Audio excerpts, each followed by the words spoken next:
Good evening, everyone. A warm welcome to today's ICS webinar, which is on ventilator associated pneumonia, a very exciting, a very challenging topic. And I'm so happy that we have a beautiful galaxy, a rocking galaxy of superstars who are going to give us all the information that we need to know about today's webinar. And I'm most looking forward to learning from you and hearing from each of you. I'd like to really thank Indian Chess Society and CIPLA for being our partners. And I'd like to just introduce our moderator to begin with. So the first person, our moderator, our captain of the ship today, I'd like to invite Dr. Avya Bansal, who we know needs no introduction whatsoever. He is the fastest rising star, or should I say superstar, of pulmonary medicine. Dr. Avya Bansal is our very own. He is the consultant pulmonologist and sleep disorder specialist at Bombay Hospital, our hospital, and we all chest physicians are so much in awe of him because he's consistently and continuously marching ahead of us, and that makes us immensely proud. He's a great achiever, though he looks extremely young. In MBBS, he got the Sir Ratan Tata Scholarship. He is the university topper of MD Respiratory Medicine, a gold medalist. He got the ICS ERS Travel Grant for the best paper that he presented at Madrid 2019. Many publications, special interest is OAD, OSA, ILD. He set up the adult vaccination OPD at Bombay Hospital. And Economic Times very recently rated him in 2024 as the inspiring pulmonologist of our country. So with this brief introduction, I'd like to introduce Avya, who genuinely requires no introduction. He is a fantastic pulmonologist, a brilliant academician, and a wonderful human being. Over to you, Avya. Thank you so much, Amita ma'am, for those wonderful words. I think nobody's praised me that much, and you've always been a guiding light to all of us and supporting all youngsters like us. At the onset, I'd like to thank the Indian Chess Society, helmed by Sandeep Salvi sir, who's the president, Amita ma'am, our chair of TEI and ICS, and Rajadhar sir, the secretary of ICS, for giving us the opportunity to talk on a very important topic today, that's ventilatory associated pneumonia and improving the outcomes in the management of ventilator associated pneumonia. Our academic partner for today is CIPLA, and Vipul has been outstanding in helping us arrange this and so meticulously planning with all the speakers. Today's topic would be moderated by me, and we have an esteemed panel discussion which will follow.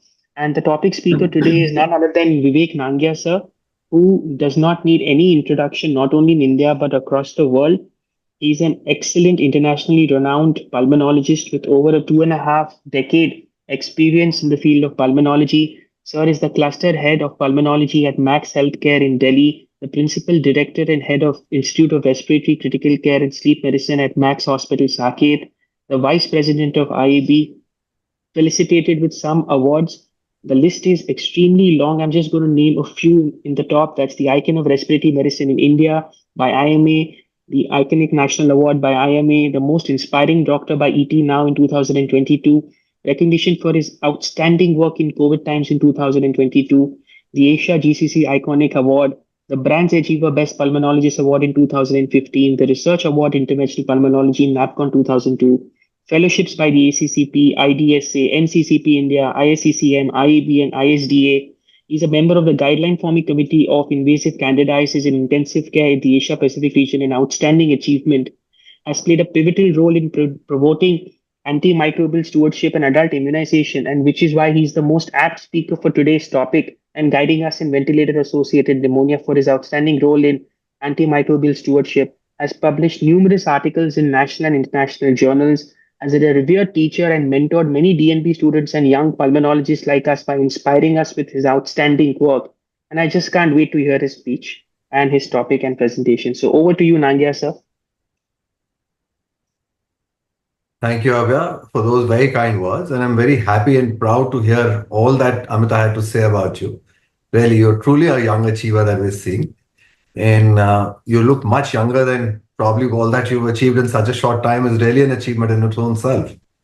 So, and thank you, Amita, and thank you, Rajadhar, for inviting us here this evening. A very good evening to all the participants who have logged in from all across the country. And it's indeed a pleasure to be talking about something like HAP and WAP, which is probably one of the most common nosocomial infections that we as pulmonologists encounter. And also, it's probably one of the most common infections to occur even in our country, in the hospitals, in the nosocomial settings. So VAP is probably the leading cause of death amongst all the hospital-acquired infections. The other infections commonly that you see are UTI, are bloodstream infections, and then, of course, VAP, HAP are the second most common infections across. The mortality of a patient who, when gets ventilated, raises to almost 46% if there's an underlying VAP, and if there's no VAP, then the mortality is about 32%. And VAP results in increased days of ventilation by 7.5 days, ICU stay by almost 9 days, total length of stay in the hospital by about 12 days, and deaths in these critically ill patients additionally by 6 to 30%. This is what you get to see when a patient develops VAP. If you look at the epidemiology in our country, of course, these are all old studies from 2003 and 2010. But what is remarkable is that the incidence of VAP has ranged from 16% to almost 54%, which is a huge number. That means the incidence of patients lining up on the ventilator, amongst 50% of them have a propensity that they may develop a ventilator-associated pneumonia. And the pathogenesis behind this VAP is all about this subglottic secretions and trickling of secretions into the trachea. So where does it start from? It basically starts from colonization of the aerodigestive tract. This happens because there's a tracheal injury and inoculation of bacteria or pathogens during intubation or when you're manipulating the endotracheal tube. In patients who are on prior antibiotics, so there's a greater likelihood of developing an infection. Using of PPIs, which results in gastric alkalinization. Then bile acid itself could cause chemical pneumonitis, vomiting, aspiration, nasogastric feeds, invasive devices. They all lead to colonization of the aerodigestive tract, which then results in pooling of secretion in this subglottic area. And because of this persistent endotracheal tube lying inside, there would be a resultant biofilm formation over this, resulting in colonization of the trachea, especially when the patient is lying supine. There's a large gastric volume and you keep manipulating the endotracheal tube often. That is when the chances of aspiration become higher. Supposing you deflate the endotracheal tube or the endotracheal cuff gets deflated on its own without you having suctioned these subglottic secretions here in this area, there's a very high likelihood that all those secretions which are piled up here would tend to trickle down into the lungs and result in an infection. So anytime there's a break of the host immune response would result in VAP. VAP could also result from the environmental things like contaminated hands, gloves, respiratory devices, water which get inhaled and then go inhaled through this endotracheal tube directly into the lungs. And then another reason for developing VAP in the hospitals is bacteremia or translocation of bacteria from some other site into the lungs through the vascular stream. So the environmental factors that could be responsible for developing VAP include the inhalation of aerosols, which could go through the suction catheter, humidified fluid, when you're doing a bronchoscopy, breaking the circuit, repeated suctioning, and of course, from the environmental factors from other ICU patients. So these are the various mechanisms through which a patient can acquire ventilator-associated pneumonia when the patient is on a ventilator in the ICU. How do you reach a diagnosis? The diagnosis is made on clinical symptoms. The clinical symptoms would be in terms of fever, tachycardia, tachypnea. Patient could go into sepsis, develop altered mental state. Clinically, when you examine such a patient, you could get a bronchial breathing or CREPS. There would be an elevation in TLC, may or may not happen, again, depending on the patient's clinical state. But definitely the oxygen requirement would go up. The FiO2 would be going up, and there would be purulent secretions and large copious amounts also. Sometimes that could result because of the underlying infection. Chest X-ray could start from a patchy opacity to a bilateral opacity. Of course, that will depend on the extent of infection that is there. The radiological picture would also vary. And then you combine it with the microbiological picture that you get, whether it's a bacteria, virus, fungus, whatever it is, and then accordingly the patient would be treated. There was this CPIS scoring system, that is the clinical pulmonary infection scoring system that we used to use earlier, which has a sensitivity of 93% and specificity of 100% if the score was more than 6, in which they would take into consideration the tracheal secretions, TLC, fever, PaO2 FiO2 ratio, radiological picture, and culture of the tracheal aspirate, and then give them a marking 0, 1, and 2. But then this is no longer being recommended by IDSA, so we've given up on this completely. Sampling is very, very essential. Whenever you're suspecting a pneumonia or any infection for that matter, it is very important to send the relevant samples before starting the antibiotics. Although there are situations where the patient is already on antibiotics, yet it's always good to send a culture. So if the patient is non-intubated and you're suspecting a HAP, hospital-acquired pneumonia, you would ask the patient to give a sputum sample. But if the patient is intubated, then an endotracheal aspirate must be sent. Blood culture could be seen positive in about 15% of the patients where there's associated bacteremia, and up till 25% of the blood cultures could demonstrate pathogens.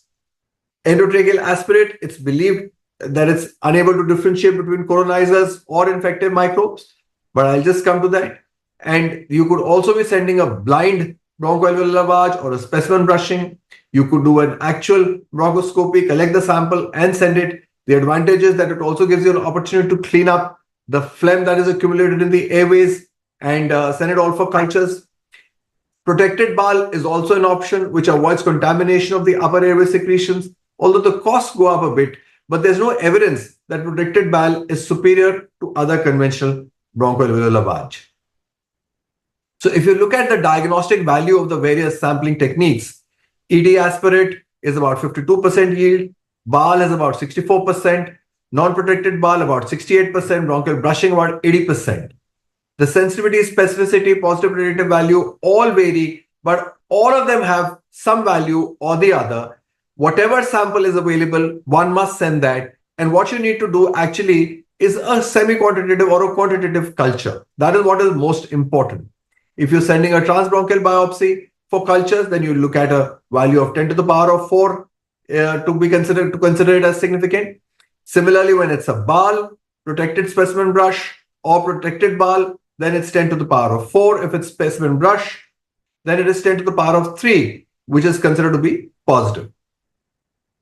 But if it is non-protected bowel, then 10 to the power of 4. If it is a non-protected protected specimen brush, then it's 10 to the power of 3. And when it is ET aspirate only, then it's 10 to the power of 5. So irrespective of what sample you're sending, if you have a quantitative value that's available to you, that is what will help you differentiate between a colonizer and a pathogen. There are studies which have shown that if you're taking these quantitative values, then there's no difference in the overall yield of the specimen. So important is to send the specimen before anything else. Bronchoscopy, there was a study long time back which was done which showed that it helped you improve the decision making, increase the confidence levels, and there was a significant change in antibiotics that you could do if you were doing an early bronchoscopy in these patients. And withdrawing antibiotics seemed to be safer because then you were relatively confident that you have taken the bronchoscopic lavage, which has gone deep inside the lungs and then collected. And the chances of missing a bacteria then are pretty low, especially with the newer modality of investigations that are available to us these days. So an etiological diagnosis is very, very important. The ICMR guidelines of 2019 also suggest that in a patient with HAP, respiratory samples should be obtained by spontaneous expectoration, sputum induction, or nasotracheal suctioning and subjected to semi-quantitative cultures. And in VAP, the preferred method for collection of lower respiratory tract sample would depend upon the expertise that is available facilities, available costs. However, even a blind endotracheal aspirate is the easiest and must be sent in every patient. And then when you do a quantitative one, you're able to correlate and differentiate between a colonizer and infection. But sending the sample is very, very essential. Now, with these newer molecular techniques that are available to us, you can get a rapid diagnosis and a very correct diagnosis a method of these molecular diagnostic tools are extremely powerful, and they help you evaluate the patient with respiratory tract infections very quickly. They have a very high sensitivity, a lower turnaround time. The reports are usually available within 2 to 3 hours, and they also reduce the diagnostic uncertainty. They help you guide early management decisions because not only do they give you the bacteria, but they also give you a resistance pattern. And I'll just show you a sample report after this. So it can basically help you decide the early treatment that you would want to start for your patient. See, we all know that a delay in appropriate therapy in a patient with infection, in a patient with sepsis, can always be associated with an increased mortality. So you have to start the appropriate therapy. Therapy has to be early, therapy has to be appropriate. That is what is the baseline here. So a positive test can allow you to have a focused therapy, increasing your therapeutic efficacy, decreasing the avoidable drug toxicity, and potentially reducing unnecessary additional testing. This is the kind of report that we get when you send a sample. This is for the upper respiratory panel when you just send it for an OPD patient. And this is the lower respiratory panel, which gives you the bacteria, the quantitative figure here, and then also gives you the degree of resistance that the bacteria has, whether it is carbapenemase producing or not producing, whether it is NDM, OXA48, CDXM, you get it all, along with also the atypical bacteria and the viruses that you can get, including the COVID virus also that you can get in the same sample. So this is one technique that we've started using very often in practically all our patients these days. You would also want to classify your patient into early onset or late onset, depending. That will basically determine what kind of bacteria or pathogens you can encounter. There are studies from India which have shown that the usual trend is that if it's an early onset VAP that the patient has, that is within 5 days of being hospitalized and getting intubated, the chances are that there would be community-acquired bacteria. And if it is more than 5 days, then the chances are that there would be the usual multi-drug resistant pathogens that you encounter in a hospital setting.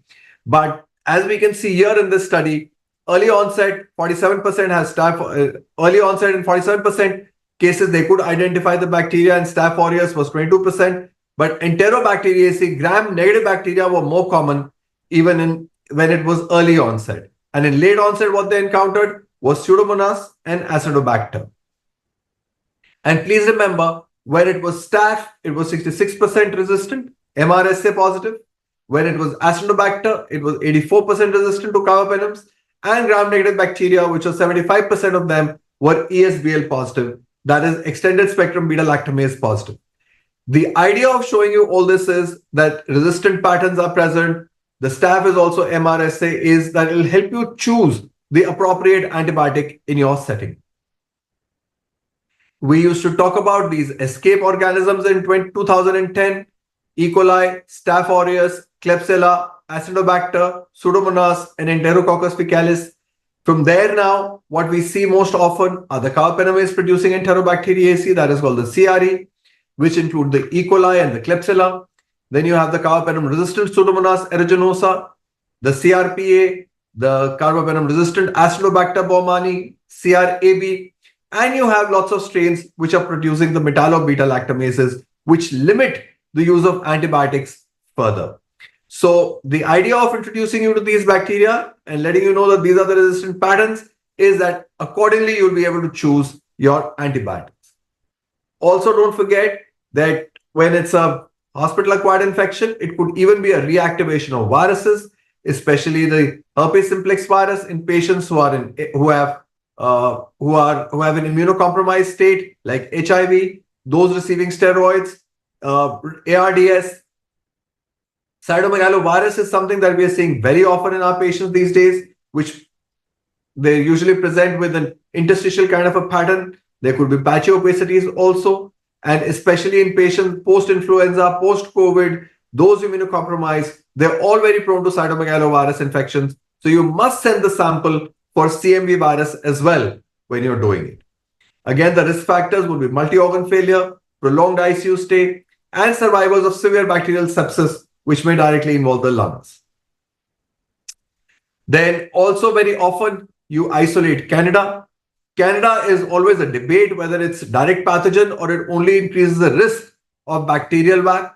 So you have to be careful with that. You may not treat every Candida, but if you do a Candida scoring and it's present on more than 2 sites, then you may consider treating the Candida pneumonia also. It is known to occur in about 18 to 56% of the intubated patients. But what is most notable is that whenever you get Candida infection, one, the overall outcomes are poorer and they're usually associated with an MDR pathogen like Pseudomonas. So again, the overall prognosis becomes poorer in these patients. And of course, Aspergillus can be seen especially because the patients in those who are on broad spectrum antibiotics, steroids, prolonged stay in the hospital, they are very likely to develop Aspergillus and also mucor. Mucor is one other pathogen that you need to keep in mind. So the choice of antibiotic, as in any other situation, would depend upon the resistance pattern, the expected microbes, and the PK/PD of the antibiotic that you're using. These are the factors that make the bacteria develop resistance to the commonly used antibiotics, and then they are labeled as the MDR pathogens. The risk factors include prior IV antibiotic use within 90 days, septic shock at the time of VAP, ARDS preceding VAP, 5 or more days of hospitalization prior to the occurrence of VAP, acute renal replacement therapy prior to VAP onset. Then for Pseudomonas and for staph to be multi-drug resistant, again, prior use of antibiotics within 90 days is an important risk factor. But you're safe in starting an empirical MDR cover for all these patients. If the prevalence of resistant gram-negative organisms in your ICU is more than 10%, you can give an MRSA cover if the prevalence of MRSA is more than 15%. And you can even start colistin upfront if carbapenem-resistant Enterobacteriaceae is more than 20%. Therefore, it's very important to know your local ecology, that what is it that you're growing in your ICU, in your patients, and that will help you decide what antibiotics to use. Double anti-pseudomonal cover is also justified in patients where more than 10% of the isolates are resistant to an agent being considered for monotherapy, where local antimicrobial susceptibility rates are not available. There's a presence of structural lung disease like bronchiectasis, cystic fibrosis, and the presence of septic shock or a high risk of death. Then you would want to give a double anti-pseudomonal cover to your patient. How long to give the therapy is always a question. 7 days, 8 days, 10 days. So this is a systematic review and meta-analysis that was published last year of 5 studies, 1,000 odd patients, where they grouped their patients into 2 groups, 530 patients in the short course group, which was less than 8 days, and 539 patients in the long course group, which was almost 10 to 15 days. And there was no significant difference found for recurrence and relapses, even for those suffering with non-fermenting gram-negative bacteria like the Pseudomonas and Acinetobacter. Earlier it was said, if it's Klebsiella, E. coli, Proteus, you could stop the treatment in 8 days. But for Pseudomonas and Acinetobacter, you would want to continue for about 2 weeks. MRSA, if it is complicated, then you would want to continue it for about 4 to 6 weeks. Otherwise, you could stop it in about 2 weeks. But in this randomized control, in this systematic review and meta-analysis, they found no difference in the outcome when you treated the patient for 8 days or 15 days. No difference in the 28-day mortality, mechanical ventilation duration, number of extrapulmonary infections, and length of ICU stay. Short course significantly reduced the number of antibiotics-free days as well. Once the patient starts showing improvement, it's important to de-escalate your therapy. The strategy of switching from broad-spectrum antibiotics to a narrower spectrum antimicrobials is called, or from IV to oral is called de-escalation. Clinical improvement and serum procalcitonin levels can be used for the purpose, and such strategy has been shown to reduce mortality, length of ICU stay, and the total duration of antibiotics and the healthcare costs. But despite all this, you could lose your patient. Mortality rates continue to be high in this subgroup of patients, and they're basically seen in patients with serious illness, which have those who have a very high Apache score, presence of shock, coma, respiratory failure, ARDS, presence of bacteremia, severe underlying comorbid conditions, infections caused by an organism associated with multi-drug resistance, multilobar, cavitating or rapidly progressive infiltrates on lung imaging, and delay in institution of effective antimicrobial therapy has been associated with a very poor outcome and increased mortality in these patients. The crude mortality rate may be as high as 30 to 70% of the patients. And many critically ill patients with VAP may not die of pneumonia, but may die of their underlying disease. Mortality attributed to VAP has been estimated to be from 33 to 50%. And the increased mortality has been associated with presence of bacteremia, Pseudomonas or Acinetobacter infection, medical and not surgical illness, and ineffective antibiotic therapy. So to summarize it all for you, VAP is a significant public health issue in India with a very high mortality rate. Semi-quantitative non-bronchoscopic bile and endotracheal aspirate cultures are the preferred diagnostic modalities. The severity of illness and risk of resistance will determine the initial empiric therapy. 7 days of therapy may suffice for most cases of VAP and HAP, and combination therapy should be de-escalated to targeted monotherapy as soon as possible. Thank you so much for joining in this evening. And now I'll hand it back to Avya for the panel discussion. Thank you so much, Vivek, sir. It was a fantastic presentation, and you managed to cover each and every aspect of VAP, its management, risk factors, prognosis in such a short period of time and delivered the message so crisply to the entire audience. I mean, I'm tempted to steal your slides for further references and management of my patients in future as well, because this is really so crisp and it's fantastic. I mean, the entire panel discussion has already been covered in whatever Nangia sir has told us. So, without wasting further time, we will move on to the panel discussion. I will be introducing our esteemed panelists. With the onset, we have Dr. Judo Joseph, sir. Sir is the medical superintendent and chief consultant pulmonologist at the Sun Hospital. Sir is a secretary of the APCCM at Kerala, Central Committee member of the TB Association of India. He is the most prestigious doctor award recipient from the Rotary, the Star of Success Award in Health 2022 from Deepika, has more than 10 publications and book chapters to his credit, and someone I've known closely and has been practicing for more than 2 decades. So a warm welcome to you, sir. Next, we have Dr. Aratrika Das. Madam is the consultant pulmonologist and allergy specialist and the head of Department of Respiratory Medicine at RTIS Hospital. That's the Narayana Hridayalaya Hospital at Kolkata. Madam is a proud member of alumnus of KEM Hospital in Mumbai, has delivered multiple lectures at national and international forums, has more than 20 publications to her credit, has written a chapter on allergy and respiratory disease as well. A warm welcome to you, madam. We have next Dr.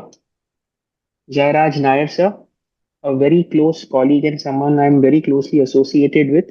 Sir is the professor and head of Department of Respiratory Medicine at the Lokmanya Tilak Municipal College, Sion in Mumbai. Sir is a PG guide to respiratory students and also a guide to the fellowship in pulmonary critical care and respiratory medicine under the MUHS. He's a member of the Indian Chest Society, the IUTLD, the European Respiratory Society, has more than 30 publications in national and international journals. I personally know he has a keen and avid interest in the management of interstitial lung disease, having shared multiple forums with him, and a voracious reader and an avid speaker and a fantastic teacher to his students. And is an investigator in various international and national clinical trials. Warm welcome to you, Jairah, sir. And last but not the least, we have Dr. Sneha Tripude, madam. Madam is an MD DNB from Topiwala National Medical College, Mumbai, has done her asthma allergy fellowship from King's College, London. She's presently working as a consultant, pulmonologist, and DNB faculty and guide at Ruby Hall Clinic, Pune. Has 12 years of clinical practice and teaching experience post MD. Is the member of multiple societies such as the ERS, IAB, ICS, BSACI. Actively participates and has published articles in international and national journals. Participates regularly at national level forums and conferences. A warm welcome to you, Dr. Sneha Turpude. Okay, so my first question for today's panel discussion would be to Judo, sir. Sir, what is the definition of hospital-acquired infections and hospital-acquired pneumonia? Yeah, thank you, Avya, and thank you, ICS, for giving this opportunity.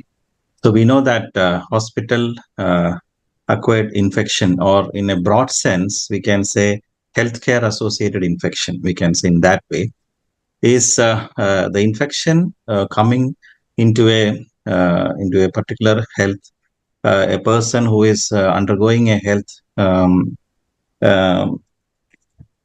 undergoing a healthcare in 48 hours. So that is a simple definition which we can say. So it can be in a hospital setup, it can be in a healthcare setup, it can be after a procedure or wherever. But the whole idea is after 48 hours, the infection should come, and before that, at the starting of the admission or the starting of the procedure or whatever it is, there should not be any infection. So that is the definition. And of course, we can just classify that as the catheter related infections or central line related infections, CRBSI, CLI, CLA-BSI, then the urinary tract infections, UTIs, then surgical site infections. And our part is basically the VAP and the HAP. So that comes under the we call it as the most common HSI, HAI is VAP or HAP. So that comes around 30%. So that is basically the definition of a hospital acquired infection, and HAP is basically hospital acquired pneumonia, which affects the parenchyma of the lungs. Thank you, sir. Very well said. Like you rightly said, hospital acquired infections are patients acquiring infections after 48 hours. And these infections are not only in the hospital, but can be from a nursing home. Even if the patient has visited our outpatient clinic, probably they can pick up a bug from a cross contaminant patient as well. So these all include under the spectrum of a hospital acquired infection per se. Now, over to you, Aratrika madam. What is the definition of ventilator associated pneumonia? And also, please share some light on early VAP and late VAP. Well, thank you. Thank you, ICS, for giving me this opportunity.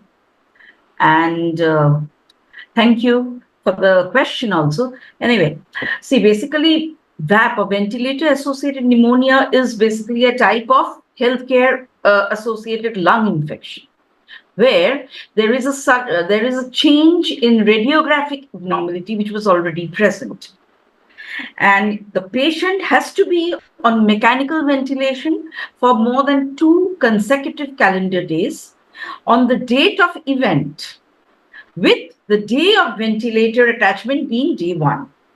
This is one aspect. This is associated with the ventilator has to be in place on the date of the event, a day before the date of the event. So this is basically the crisp definition of VAP. Now, if the ventilator, there are certain things to it. If the ventilator was placed on the patient, say in another hospital, the patient comes to this hospital.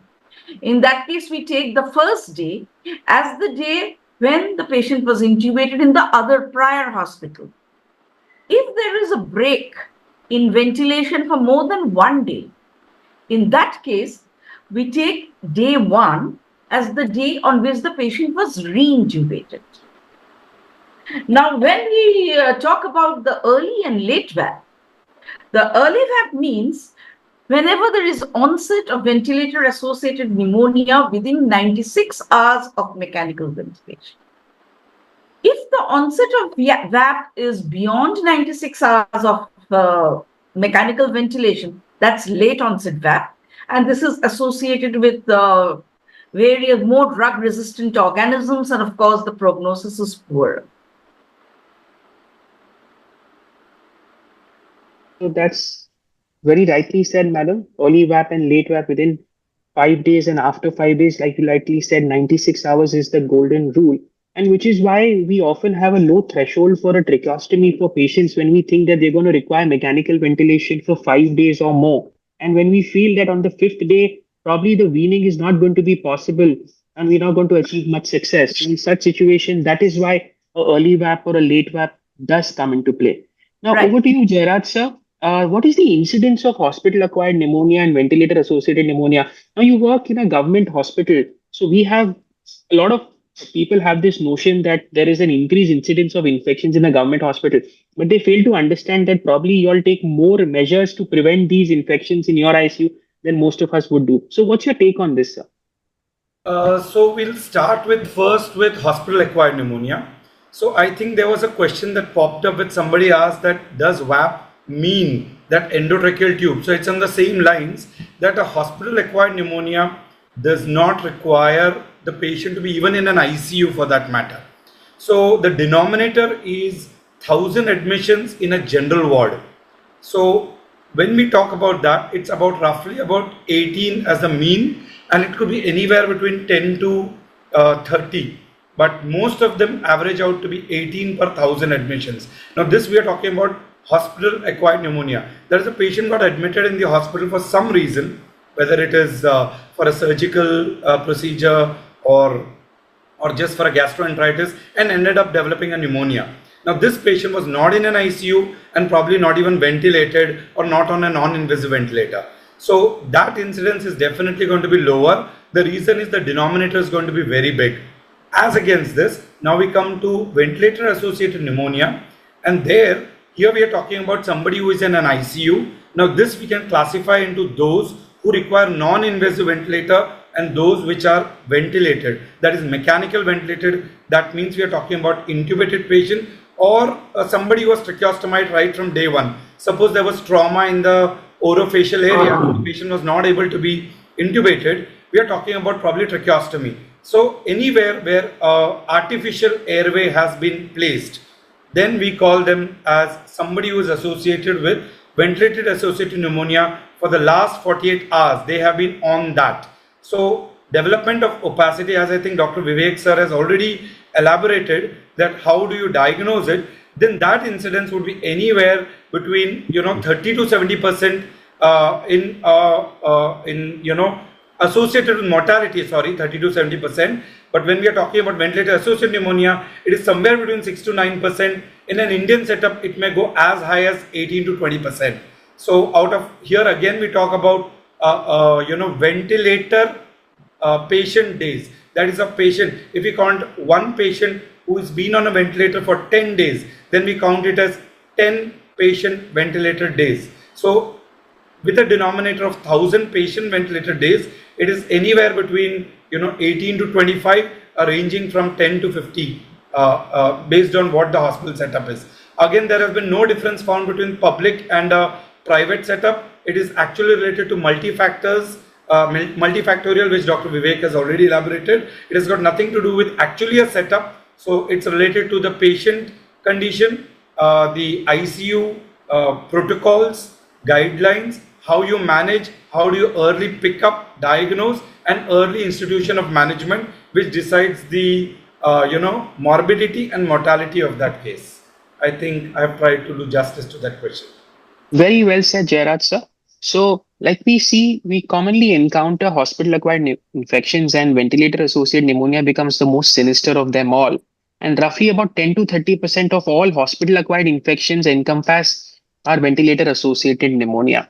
So, having Jairaj sir covered that question very well, now I move on to Dr. Tripude. Madam, what do you feel are the potential risk factors of VAP?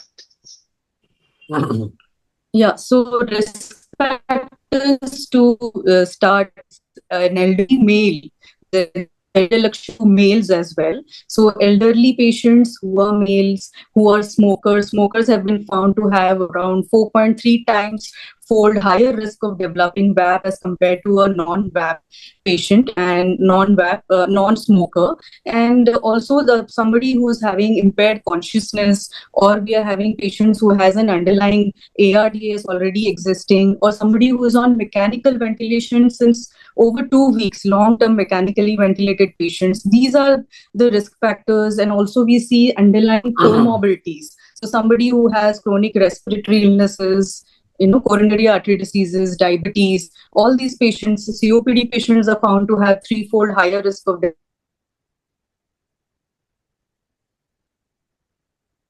I think we have lost Dr. Sneha Tripude. Madam, are you there? Hello.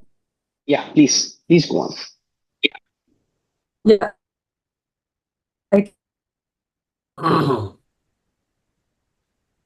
reflexes in the condition in which conditions are impaired, so it's a swallowing and coughing, and our expectoration is impaired in these patients, so they are more predisposed. So these are the risk factors. Apart from this, we have some few other risk factors. Somebody who is receiving hyperoxia, who has intra-abdominal pressure rise, those patients also are predilected, just like how an indwelling gastric tube or any kind of intensive care procedures being done for these patients who have been mechanically ventilated, like a tracheostomy, like a reintubation, like a fiber optic bronchoscope use. So these patients will have a higher risk. Then again, if we have to see genetically, some patients who have genetic predisposition.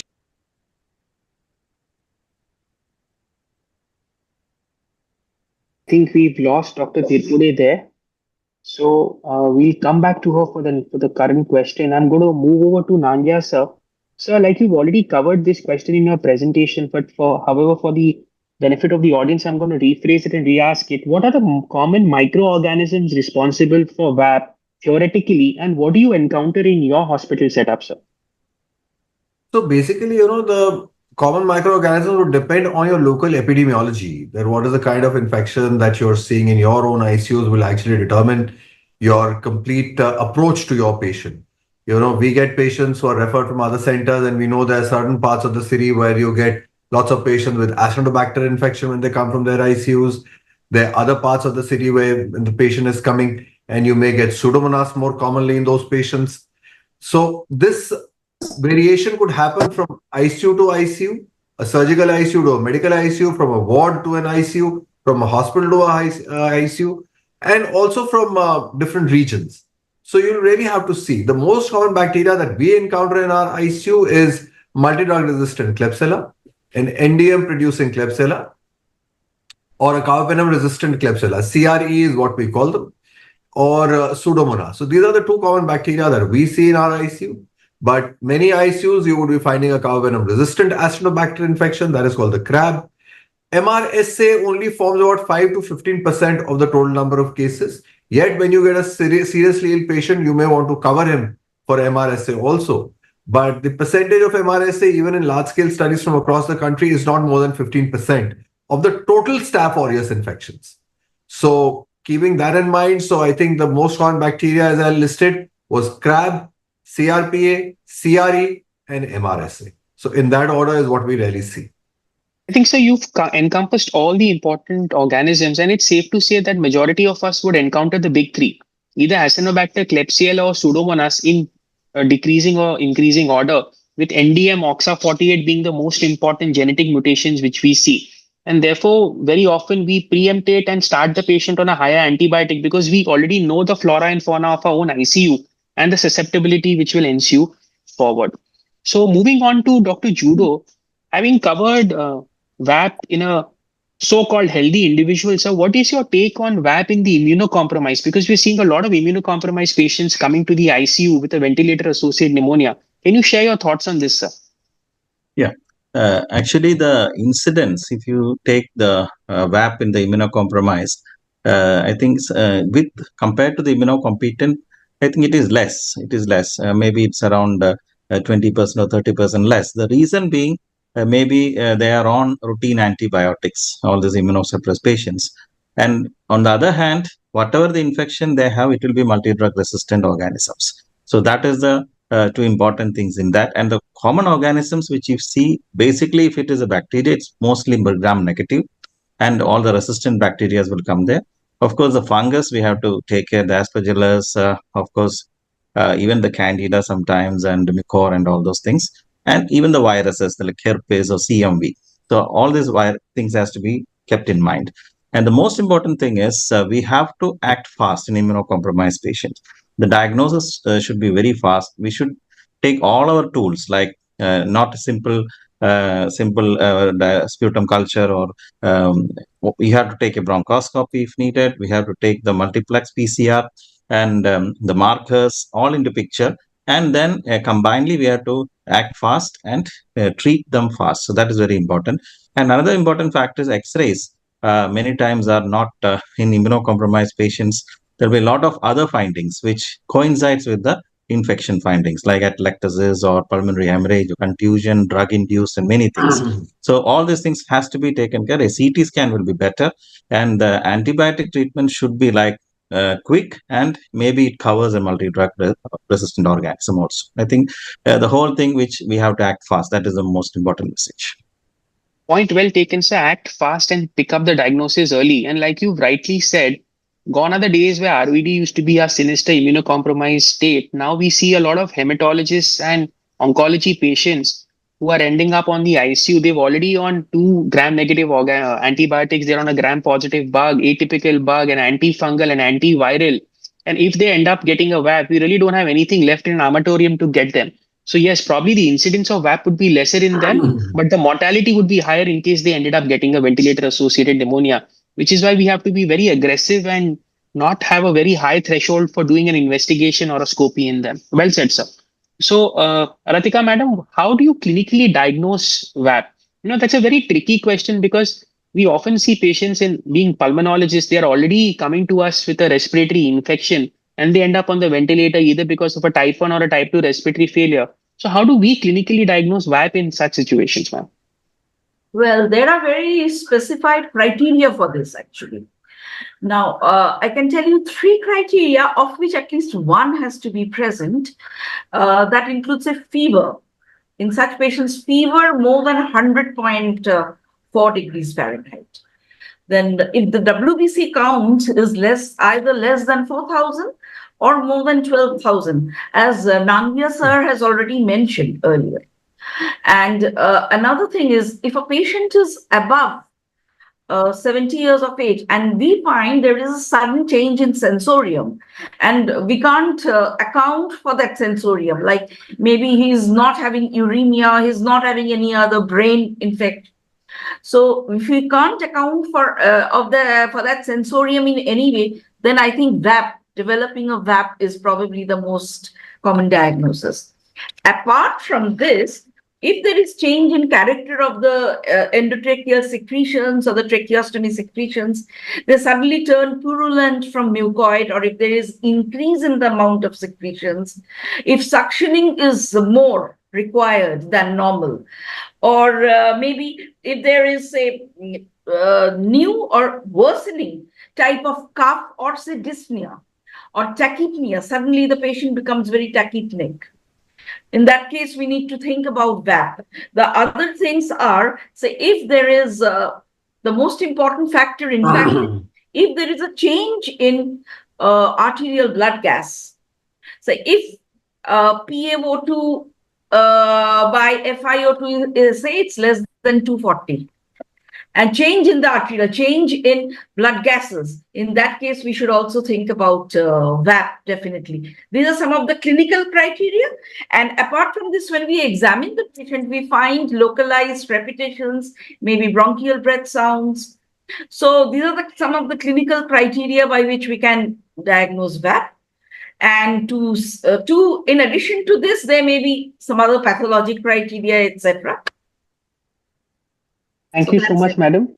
That's very well said. And often in our respiratory patients, sometimes it becomes challenging to pick up an early VAP because fever would be masked if they're on steroids. Leukocytosis could be because of intravenous steroids. They're admitted for probably an exacerbation of a COPD with a secondary infection, which is why clinical examination becomes so important. Probably a change in the color of the secretions, the quantity of secretions, new onset crepitations or bronchial breath sounds, and can be the or worsening hypoxemia, increase in the plateau pressures. So these are certain clinical signs, and very well said. These are important for us to pick up and not always rely on an X-ray, because sometimes a patch may take an extra 2 days or a day even to come up on an X-ray. And early diagnosis becomes really important in these patients. Right. So thank you. So Jairah, sir, now we've come to the diagnosis, we've understood. Now VAP can be a tricky situation for us also. What are the possible differential diagnoses which we need to keep in mind before we come to the diagnosis of VAP? So I think following the definition is very important for first establishing what is ventilator associated pneumonia. Now here a close association with this when you go through literature is tracheobronchitis. So the symptoms which madam said just now, Dr. Das said that increase in the secretions, increase in the purulence, counts may go up. All this could actually mean tracheobronchitis. And as you said just now, Dr. Bansal, that X-ray may not pick it up. So this is one thing we have to keep in mind, that the infection is probably only in the tracheobronchial tree rather than the lung parenchyma, that is establishment of the pneumonia. Probably it could even be a precursor to it.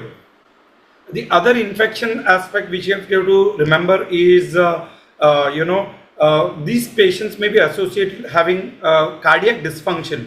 So these are non-infectious causes wherein a pulmonary edema may actually be mimic, where you will have increased FiO2 requirement, increased X-ray opacities, patient has become more altered, and invariably you will feel that everything is fitting into VAP, X-ray shadow, an increased FiO2 requirement. But somewhere you have to keep in mind that a rising tachycardia, again, it may be a sign of VAP, but at the same time a cardiogenic pulmonary edema may actually result something in that. So these are the things we have to remember.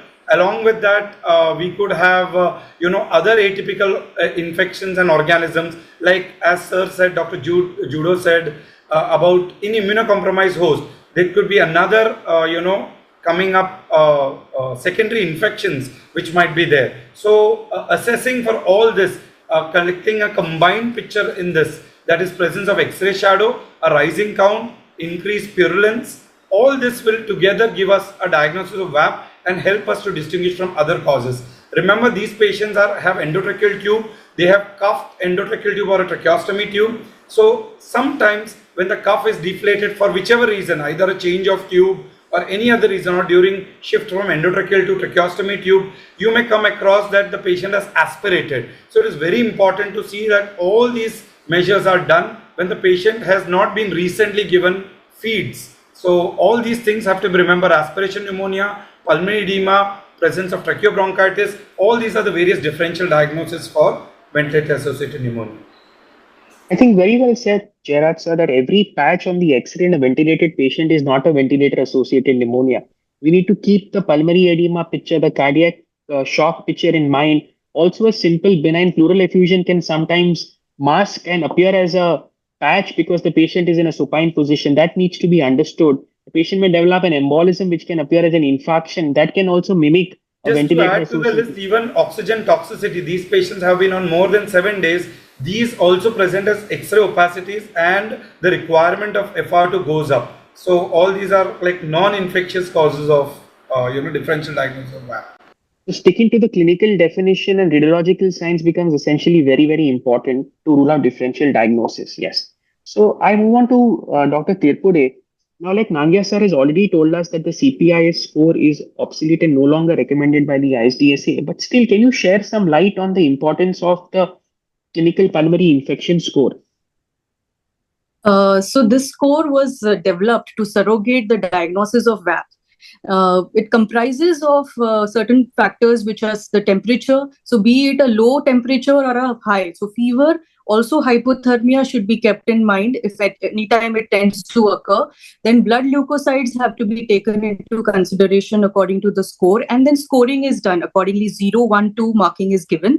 Also tracheal secretions, the basis of the thickness, the purulence and the color, as we've already heard this from ma'am as well. Then the oxygenation PF ratio is taken into account in this score.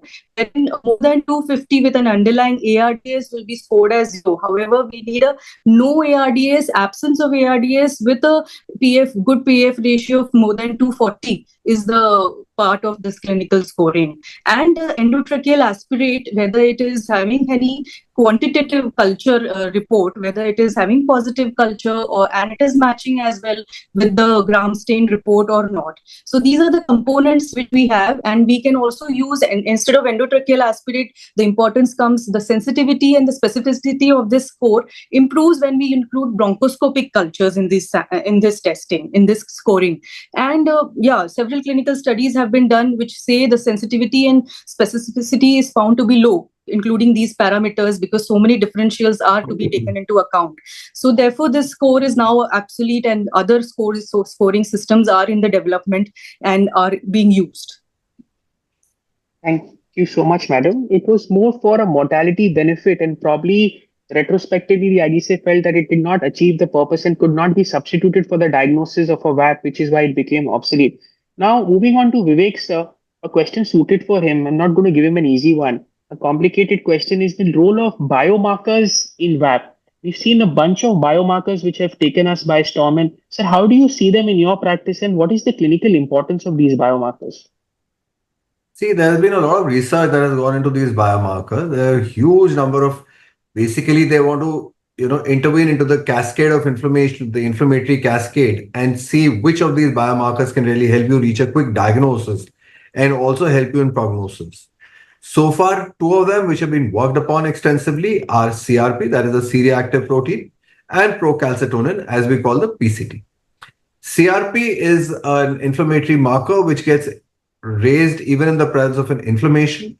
So it really doesn't indicate the presence of an infection, because even an autoimmune process could result in elevation of CRP.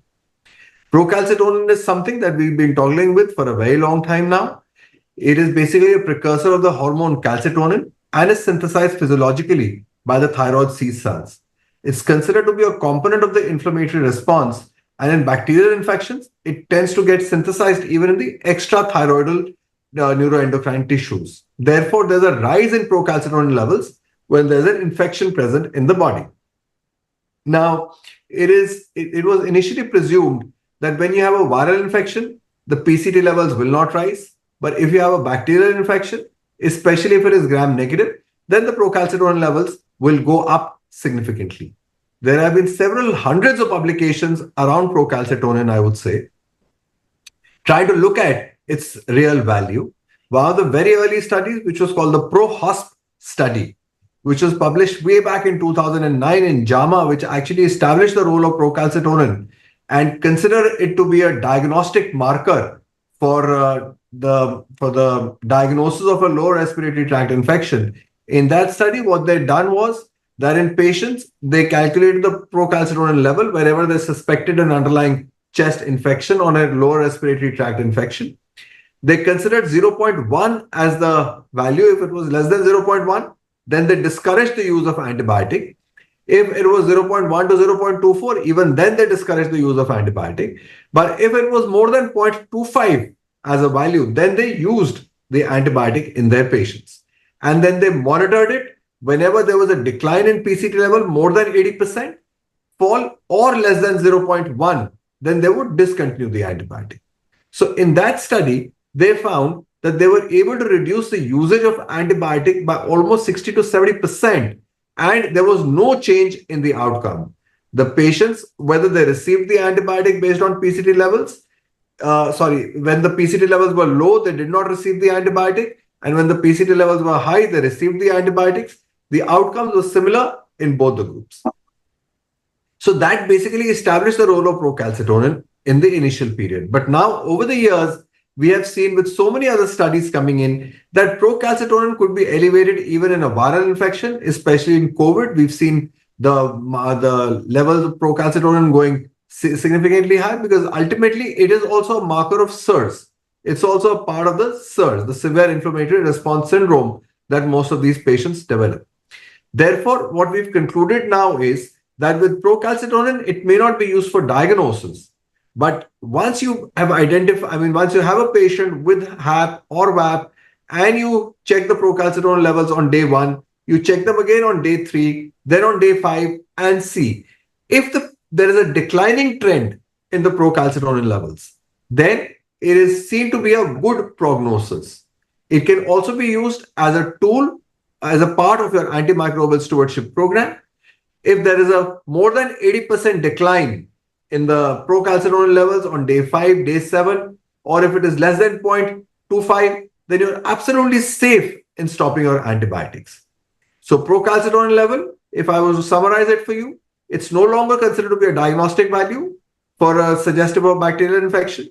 Yet we set it in our patients and then follow it up regularly on day 3, day 5, day 7, and look at the trends. If it is declining, that means patient is improving. If the procalcitonin levels are actually increasing on day 3 or day 5, that means either the infection has not been properly covered, the antibiotics are not proper, or the source control is not appropriate. So you may want to look at if there's an osteoempyema or if there's any secondary infection that is going on in the body in terms of bacteremia. So those are the various things that you can consider. And that is where we use the role of procalcitonin in management of these VAP patients. Excellent answer, sir. I don't think I can add anything to it apart from the fact that procalcitonin is something which rises within 24 hours from an infection, and therefore it becomes an earlier marker for us. And also, there's exciting research with these biomarkers with pro-ADM, sepsin, and STREM1 in the future. So probably these will be available in India, and we'll have more light on this. Moving on to Judo, sir. So what is the role of X-ray imaging becoming so important in the diagnosis of VAP? And when do you consider getting a CT scan done for ventilator-associated pneumonia patients? Do you do it for all patients, or you're okay and comfortable with an X-ray? Yeah, actually, saying that chest X-ray is the basic thing and basic investigation, and the most suitable investigation because it's a portable one, and we can take a portable chest X-ray at the ventilator side. So I think that is the best investigation, definitely. But the problem with chest X-rays, even a normal chest X-ray, if you're going to take a CT scan of those patients, there are studies showing that almost 30% has infiltrates or pneumonic patches, which we see as a normal chest X-ray. So that is one problem. And again, in the chest X-ray, we are misinterpreted with a lot of things, like as already mentioned, the atelectasis part, the pleural effusion part, then the hemorrhage, the contusions, the pulmonary embolism, then even the organizing pneumonias. So all those things are again overlapped in the normal chest X-ray. So overall, I think the sensitivity and specificity, if you see especially the specificity, maybe it's around 40% or 50% from a chest X-ray. But definitely with other parameters, combining a chest X-ray, definitely we can go ahead with the treatment. But if possible, I think definitely a CT scan is mandatory, especially in immunosuppressed and severe cases. And the CT scan, the problem with CT scan is we have to take down the patient to the CT room. So that is a technical problem there. So again, but if possible, I think that is the best option. And again, other parameters can be combined with the chest X-ray, and then we can go ahead with the treatment. And series chest X-ray, serial chest X-rays, like that is important. So if the infiltrates, the progressing infiltrates, every day the infiltrates are progressing in a manner, then that is one sign which we can rely. Then if it is a cavitating infiltrate, then that is again we can rely. Then if it's an air program sign. So such signs, such things are there definitely. That is a sign of VAP or pneumonia, and which we can rely. And definitely there are newer modalities which are coming into picture, which we'll discuss. So I think basically X-ray is a must, but in need, we have to go for a CT scan.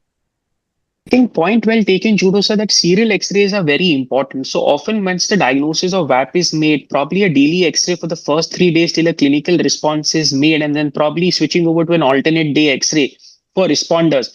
And suppose the patient is not responding, then keeping a low threshold for a CT scan, even with risk to shift the patient down for the fear of not missing an alternate diagnosis or a diagnosis which is complicating a VAP, like you said, an effusion, probably a minimal pneumomediastinum, or maybe an infarction, which can also complicate the underlying situation. So point well taken, sir.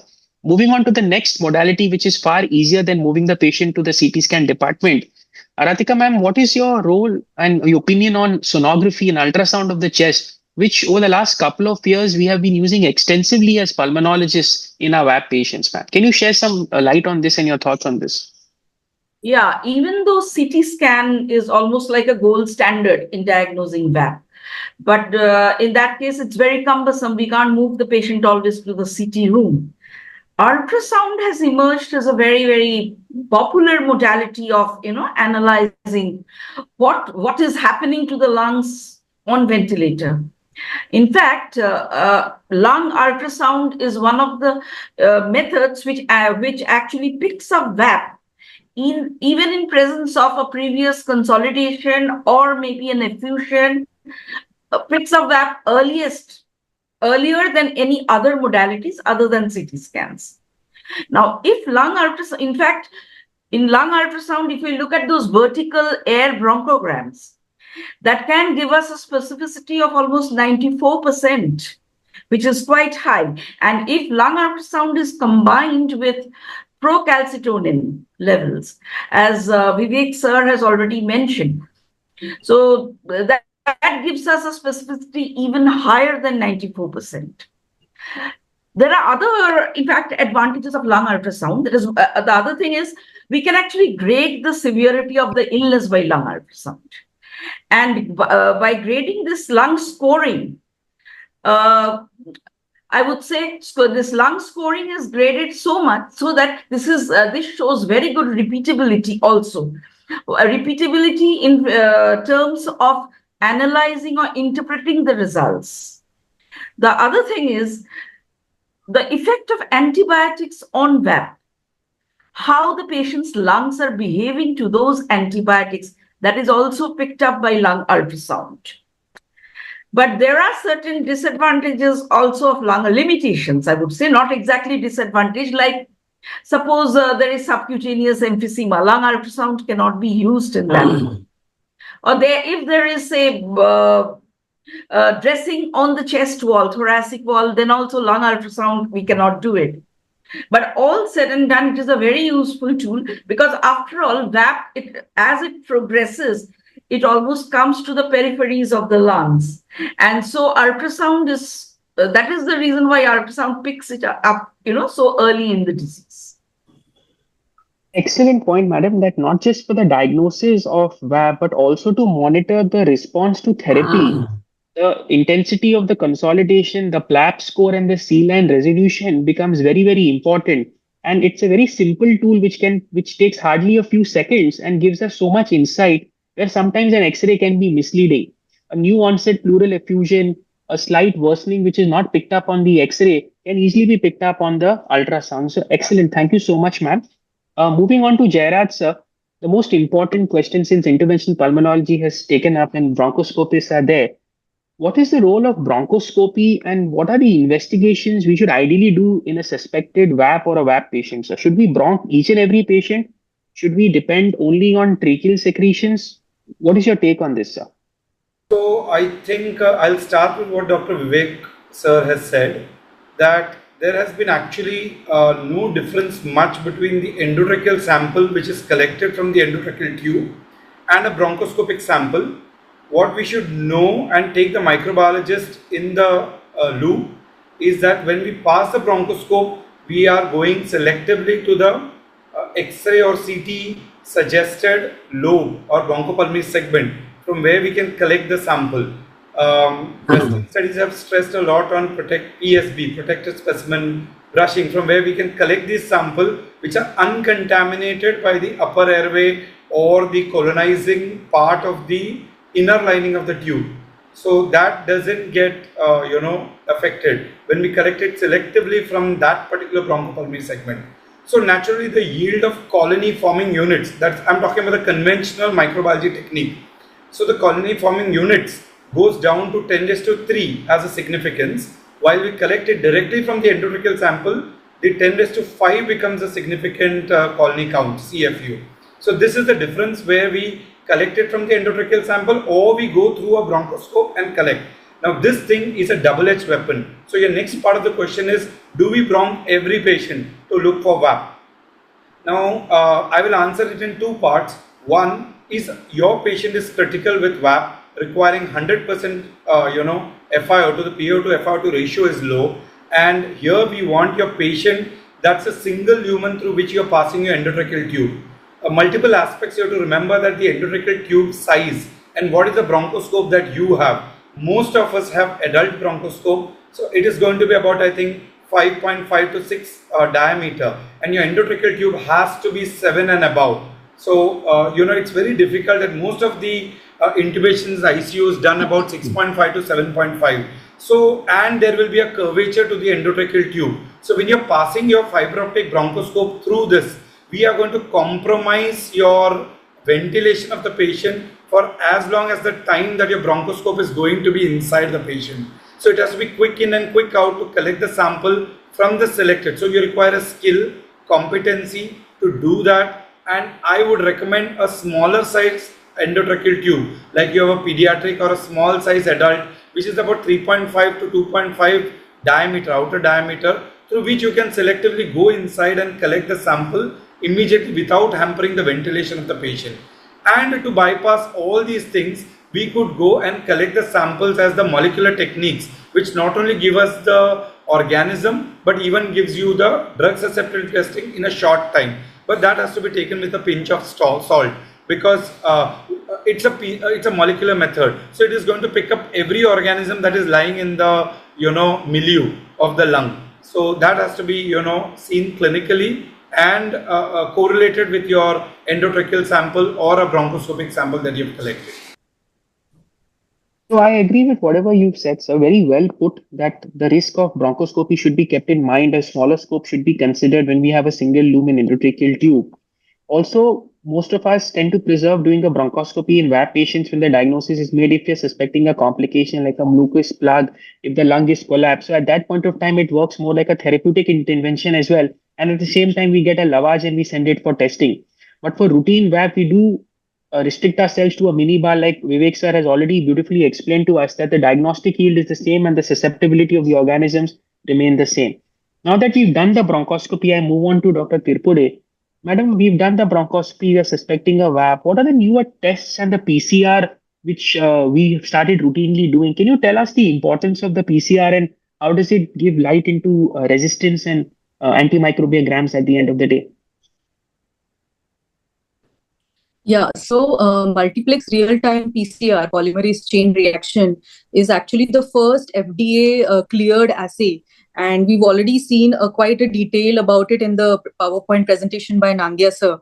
It is for the qualitative detection of nucleic acid targets. So in this, both the bacteria and the viruses are looked for, and the turnaround time of this test is approximately 1 hour and has been applied to it can be applied directly to the specimen, the bowel specimen as well, and the endotracheal aspirate. So from the mechanically ventilated patients, it's a very useful test that we find in our daily practices nowadays when interpreted correctly in a correct correlation manner. I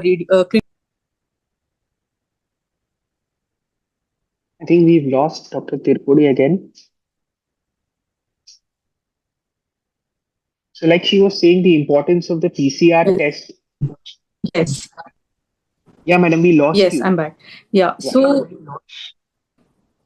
yeah. So the importance of the PCR test, which can be taken from samples like not just from the sputum, but from the endotracheal aspirate, from the bowel samples. And these are going to tell us in a correct clinico-radiological correlation as well as the patient's general condition. We'll be able to decide what to interpret while we are awaiting the cultures. So whether to escalate our antibiotics or to de-escalate, it's going to be a very usefulness. Plus carbapenes resistant microbial agents also, especially the Acinetobacter. According to our local flora of the ICU, we should keep in mind of what to do.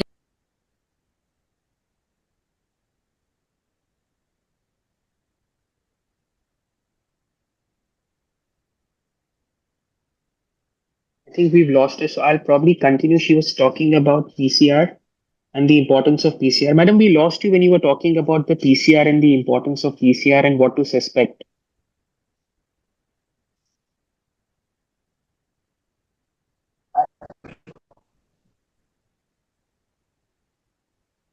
Yes.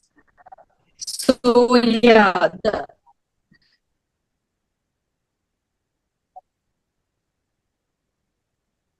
Okay, yeah, I'm so sorry. So no problem. let me just say again that we are going to detect for bacteria and virus tests, which is the fluorescent probes here are used to bind to the ribosomal RNA of the bacteria, viruses, and microorganisms, and they can detect pathogens which are often difficult to grow or time consuming to grow in cultures, so which is also a lot of times polymicrobial in nature, as we are seeing in our patients with VAP a lot of times. Then the other test is fish-based microscopy test, which is capable of evaluating antibiotic sensitivity as well as resistance, and gives you the results in a quick time.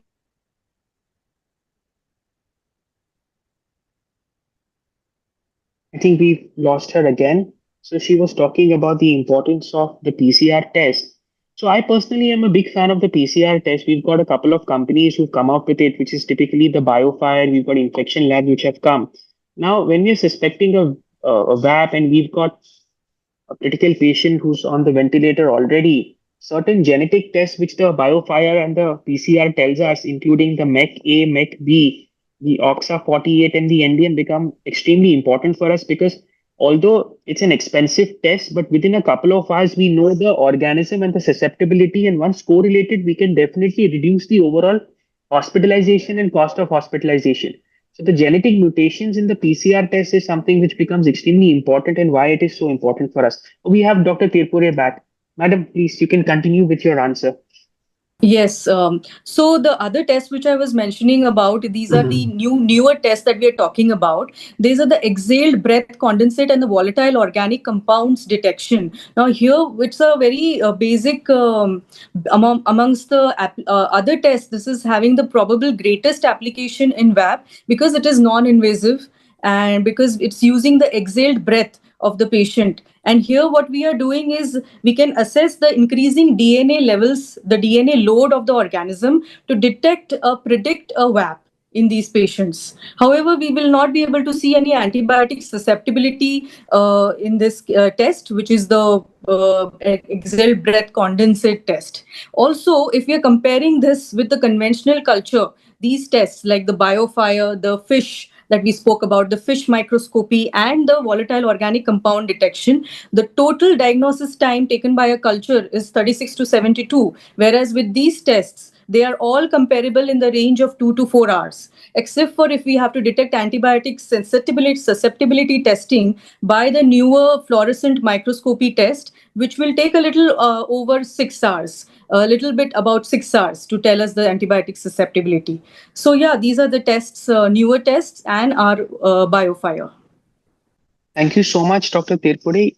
And exciting to learn about the exhale test and how its clinical impact it's on the modality of VAP patients. Very well presented. Now, since we've got a diagnosis of VAP, we've understood what to do. I'm going to ask a leading pulmonologist from Delhi, what antibiotics does he start his patient on when he has a patient on of VAP? So what do you start your patients in the ICU, Nangia, sir? What is your go-to drug? Right. So basically, for anybody, the choice of antibiotic will depend on the local ecology, that what is the kind of bacteria that they see in their own ICUs, which will determine, as I said earlier also, it could vary from ICU to ICU, from hospital to hospital, from city to city. But any hospital where there's a 15% or more prevalence of MRSA, if there is more than 10% or more of gram-negative organisms, resistant organisms, then you absolutely have no choice but to start with a combination of drugs. So MRSA, when you choose of MRSA, then you have to think of 3 drugs that you can choose from, which is teicoplanin, vancomycin, and linezolid. Out of this, linezolid is a very good anti-tubercular drug, has very high volume loads that needs to be given, and is a bacteriostatic drug and causes thrombocytopenia. So therefore, linezolid we don't use at all in our ICU settings, especially because it's a good MDR drug. Vancomycin is very commonly associated with red man syndrome, with renal toxicity, with dosage fluctuation, because you need to keep monitoring it depending on its trough levels. So that requires therapeutic drug monitoring and kidney nephrotoxicity. So we tend to avoid vancomycin as well. So what are you left with is a glycopeptide. Apart from that, there's a new drug which also has a very good gram-positive cow, which is called the levonorephoxacin, which is relatively safe, does not have antitubercular effects, and has very good efficacy. So these are the 2 drugs that you will choose from when you want to give an MRSA cover. Then coming on to the gram-negative bugs, which are most common, there are situations where you may even want to start a colistin upfront. The recommendation is to use 2 anti-gram-negative drugs. One, which is from the beta-lactam family, which could be a carbapenem, like a meropenem, imipenem, doripenem. Along with that, you would want to add a second anti-pseudomonal drug, which is from a non-beta-lactam family, which, of course, as per international recommendations, is a choice of either a fluoroquinolone, aminoglycoside, or a polymyxin. Amongst these, again, Fluoroquinolone, we don't use in our ICUs because it is a very good drug for MDR tuberculosis. So you would want to save it for that. So there's a complete no-no to the use of fluoroquinolones like ciprofloxacin, levofloxacin, ofloxacin. So we don't use that at all in our ICUs. Aminoglycosides again are associated with increased nephrotoxicity, neuromuscular toxicity. Patients develop critical care polyneuropathy subsequently. So you want to avoid aminoglycosides as well. So ultimately, then you have to choose between the polymyxins, either polymyxin B or polymyxin E or colistin, as we call it, either of the two. Amongst these two also, polymyxin B is relatively safer, lesser nephrotoxicity, lesser neuromuscular toxicity, and standard dosage regimes as compared to colistin. So to summarize it all, you give one anti-MRSA cover, which is usually a teicoplanin or a levonortifloxacin with carbapenem, which you may be escalated to a high dose depending on your resistance patterns, where you can go up till 2 gram IV 8 hourly of meropenem, 1 gram IV 8 hourly of imipenem. And then along with that, a colistin cover initially is what you would start with. A polymyxin cover, and polymyxin B would be the preferred agent in that situation. Thank you so much, sir. That's very well said. And this is something which most of us follow. And for all of us at the end of our practice, towards when we have a patient of VAP, these are our go-to drugs, a polymyxin with a gram-negative coverage. And if you're suspecting a gram-positive, if we see that in our ICU, a combination of these three drugs is what we all start. Now, moving on to a very controversial topic between pulmonologists and intensivists. Judo, sir, what is the role of IV steroids in VAP? Yeah, actually, if one answer, then it means in VAP, it is a no. Now, saying that, there are instances we are using IV steroids. For example, if it is a severe CAP, like community-acquired pneumonia, or if it is ARDS, then if it is sepsis with VAP, then of course there are protocols to say that we can use a low dose IV steroid. For example, if it is sepsis, definitely we can use hydrocortisone or methylprednisolone 100 to 200 mg in 7 days in split doses. And again, in ARDS also, we can go for methylprednisolone or low dose methylprednisolone or hydrocortisone. But in VAP as such, I think the recommendation is not there to use steroids.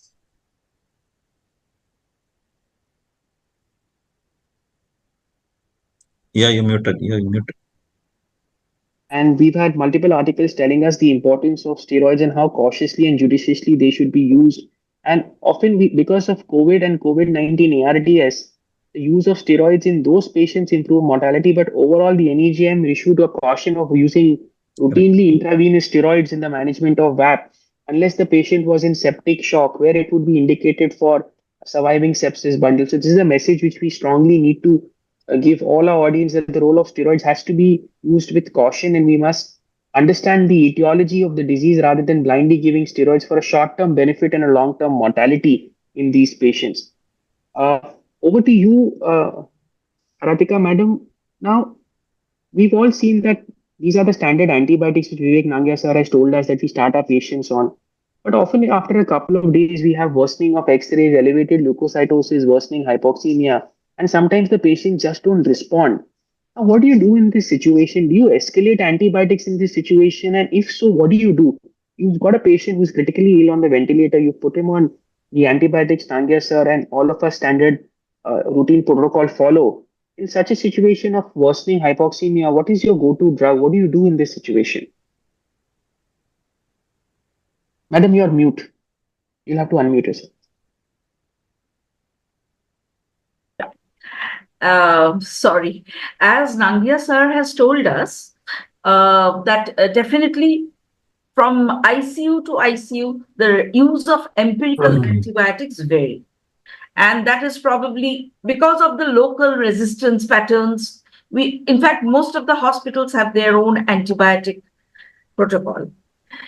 Now, but sometimes we find that patients are not really responding or not responding the way we want the patients to respond. in most cases, we don't get a microbiological result very soon at the onset of the disease. In fact, even with, say, blood culture, 30 to 50% blood cultures can turn out to be positive, rest are not positive. Then what do we do in them? So what we have to do is, using procalcitonin is one marker which is used to know whether the patient is responding to the antibiotic or not, and whether the patient is to be continued on the same antibiotic or not. If the procalcitonin, serum procalcitonin level, say it doesn't reduce by 10% from the previous level, or if the basal procalcitonin level is more than 1, in that case, definitely a broader spectrum antibiotics will be required. If the procalcitonin level is not decreasing as per our protocol, in that case, from a narrow spectrum antibiotic, we need to escalate to a broader spectrum antibiotic. So that is actually known as alert PCT, and we need to follow that basically. Always remember, always we do not get a clinical improvement very early on in the disease. We need to see the improvement by looking at the X-rays, by looking at the PCT levels, etc. If according to PCT levels, we escalate the type of antibiotic, it has shown definitely that the ICU stay becomes much less as compared to keeping on or going on with the same antibiotic to which the patient is not responding. This may be because the patient is resistant to the antibiotic which we have started empirically in the first place. And there's another factor in this.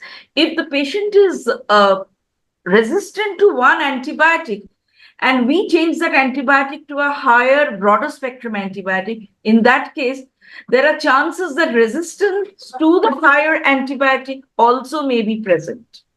So in those cases, we have to go by the procalcitonin levels.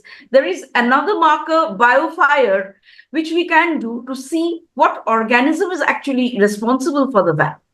But in that case, we may not know the exact resistant pattern of the antibiotics. So basically, I think it's because it's with procalcitonin that we need to escalate the antibiotics. And this has been proved in many of the studies which have been done. In fact, one study is there, a Chinese study from China with more than 1,000 patients.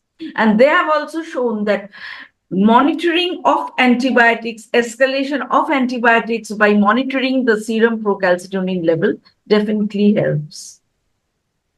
Thank you so much, madam, for a very lucid answer.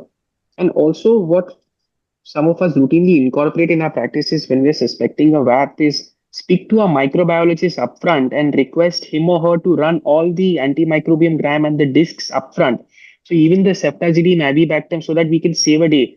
Often we have an organism which grows and probably it's showing resistance to all the drugs, and then we request the microbiologist to run an additional disc for probably ceftriaxone sulbactam or ceftazidime avibactam. So probably when suspecting a VAP, these tests can be run routinely after consulting the microbiologist and understanding the flora of our own ICU. So thank you, madam, for that wonderful answer. Now, from one controversial steroid topic to another controversial topic to Jairah sir, the role of nebulized antibiotics in the management of VAP. So what's your take on this? For nebulized antibiotic, I think primarily we are looking at aminoglycosides. So in that we have amikacin and tobramycin, and the other is colistin. So I would put it one for prophylaxis, like prevention of VAP. There are studies which have shown that introducing an amikacin right from day one, it is not a randomized control study. It is just shown that the incidence of VAP can be reduced by doing this. But mind you, we are talking about first, the host patients are non-CF patients. We are not talking about cystic fibrosis since we are all pulmonologists here. So we are talking about patient who has got intubated.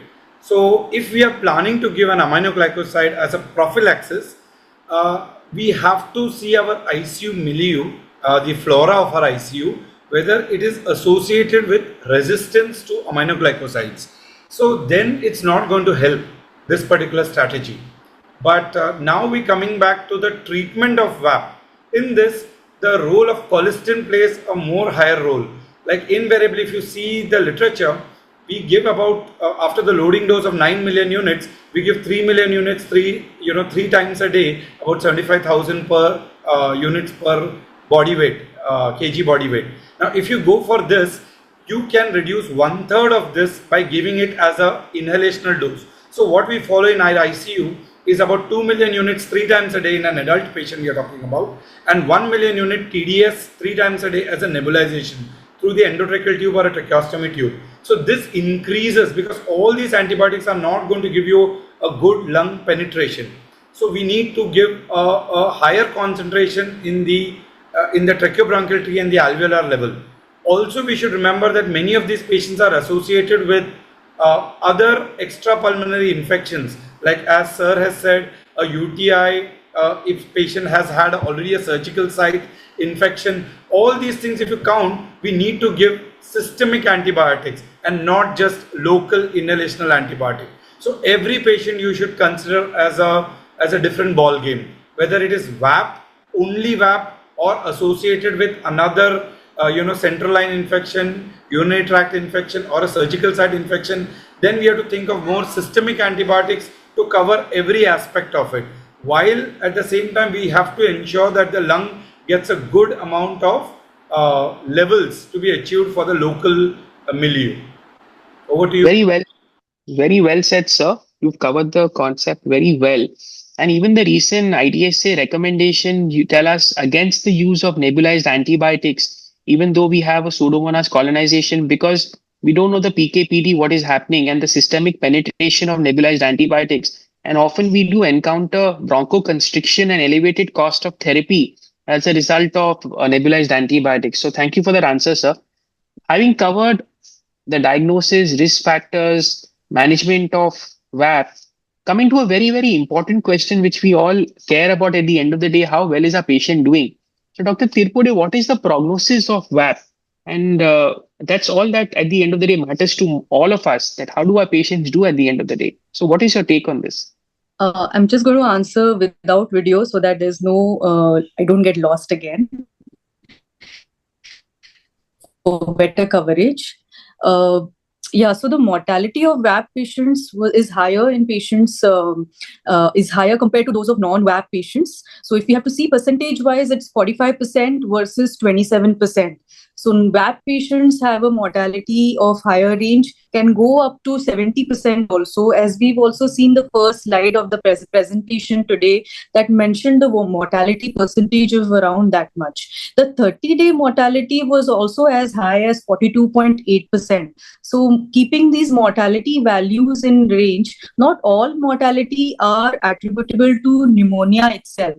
So many of the deaths are related to patients' comorbidities, and poorer when polymicrobial infection is involved, when associated fungal infection is the etiology, and when patient starts having other systemic infections or systemic involvement, bacteremia to begin with, then multiple organ involvement, or if we are having a delay in the institution of a detection of the VAP and institution of treatment of it, then the mortality is going very high, is what we are all seeing in our clinical practice. Yeah, thank you. Thank you so much, Dr. Tripude. Over to you, Dr. Bansal. Thank you so much. Now, moving to the last question of our panel discussion to Nangia, sir. Sir, since you started this entire discussion, I'm going to end it with you with the most important question. How do we prevent VAP? So I think the simplest way of preventing VAP is by not intubating the patient. Use more of NIV. So if you don't intubate, then VAP doesn't happen because it's a ventilator-associated pneumonia. So it doesn't happen. If you've intubated the patient, try and extubate the patient early. But again, early means that you should be relatively confident when you're extubating the patient, because reintubation is associated with greater incidence of VAP and an even poorer prognosis. So avoid intubation and extubate when it is, of course, it should be early extubation, but yet it should be appropriately early extubation so that reintubation does not have to occur. Apart from that, there is a very simple mnemonic that you should all remember as far as prevention of VAP is concerned. This is called the chose, know, VAP. C out of CHOES is for cup pressure of more than 20 centimeters to 30 centimeters, neither more than 30 nor less than 20. So the endotracheal tube cuff, as I told you, the subglottic secretion is the main reason for aspiration and pneumonia. So to prevent that subglottic secretion from going inside, you keep the endotracheal cuff at more than 20 centimeters and less than 30 centimeters to prevent the pressure necrosis on the tracheal wall. So our nurses, daily morning rounds, afternoon rounds, evening rounds, they check the pressure of the endotracheal tube with this manometer that they have with them. For CHOES, H is for keeping the head end elevated by 30 to 45 degrees, again to prevent the aspiration. So, ultimately, if you remember the picture that I showed you in one of my slides, the reasons for the aspiration and development of pneumonia, if you're able to prevent all of those, that is what is your prevention of that. O is the oral decontamination, because I told you there's this aeropharyngeal contamination, the colonization of the aeropharynx. So you have to basically prevent that. So use of chlorhexidine, maintain oral hygiene. S is for suction. Subglottic secretion should be suctioned from time to time. Stress ulcer prophylaxis, we tend to give lots of pantoprazole and these H2 blockers, which should be avoided. Sucralfate is the best drug to use for stress ulcer prophylaxis. Then E is for enteral feedings. Patients should be started early on enteral feeds. That basically helps prevent transmigration of bacteria from the gut. And also that when you're giving them TPN, these patients tend to develop bacteremia and candidemia quite often. So therefore, you should rely more on enteral feeds. But at the same time, the rate and the volume of feed should be such that it doesn't cause over distension. So, you have to strike a balance everywhere.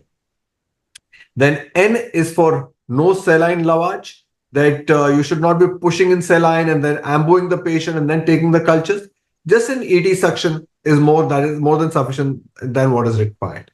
Then the ventilatory circuits don't need to be changed every now and then. They can be continue to be used till they get soiled, or at least for 7 days.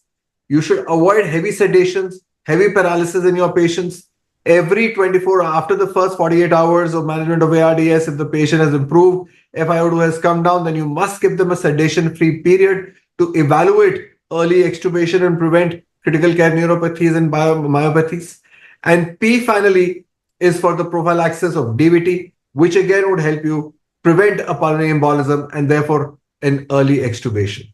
So CHOES no VAP is a simple mnemonic that you should all follow in your ICUs routinely. Thank you, sir.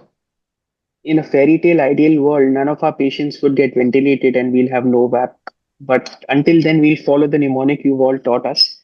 And after this wonderful panel discussion, we've got a truckload of questions from the audience, and we're going to try to cover as many of them as possible.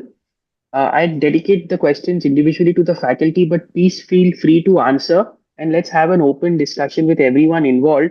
I'll start with Aratrika, madam. The first question is that do closed suction catheters reduce the incidence of VAP?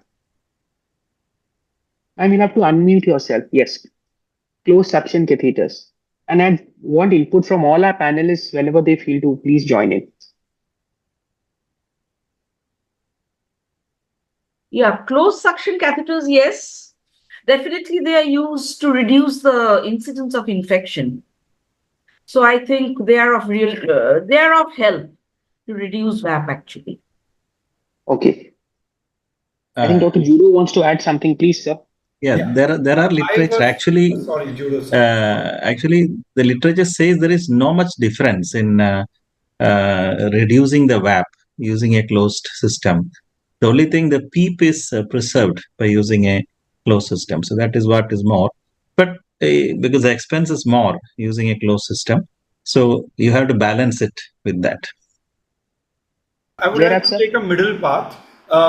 Basically, those who are requiring more than 0.8, 80% and higher FiO2, there I think most of us are using the SteriCath, which is an enclosed, closed suction system. So what happens is, if you use disconnection method, we are going to lose the PEEP effect. Now that is a very important aspect, because it takes about 15 to 20 minutes for the PEEP effect to generate back again. I think those are those ARDS cases, whether it is VAP related or any other etiology for it, where we should consider closed suction system, because what it will do is it will help you to continue the suction without losing the PEEP effect. Because if you disconnect, the patient is going to desaturate despite your effort of, stepping up your FiO2 to 100%. What you lose in the process is the PEEP effect. So those with 80% and above, I think we should go for closed this. And as rightly said by Dr. Judo, the literature does not change that whether the VAP is increased with closed section or, the conventional method of suction. I agree with Jairah, sir. So closed suction is definitely more expensive, but in an ARDS patients, we need the PEEP to be preserved. So that is the time we can consider the Stericat option. Dr. Tripude, can you tell me whether cleansing ventilator tubes methodology, how should we do it and how frequently should the ventilator tubes be changed? Yes, so ventilator tubes are not to be changed regularly, frequently. They can be used until they can be changed only when they are soiled, especially. So they should be used only. They should be changed that time. So approximately in 7 to 10 days is what we should reassess for change of the ventilator tubings. Or if we've got any hemoptysis, which is the opioid secretion in the patients in the pulmonary edema, like you rightly said. Soil. Yes. Absolutely. Dr. Judo, how do we perform a protected BAL? That's the next question. Okay.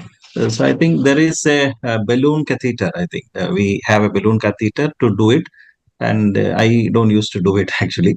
So if anybody got the expertise in that, they can tell that. Vivek sir, you can answer that.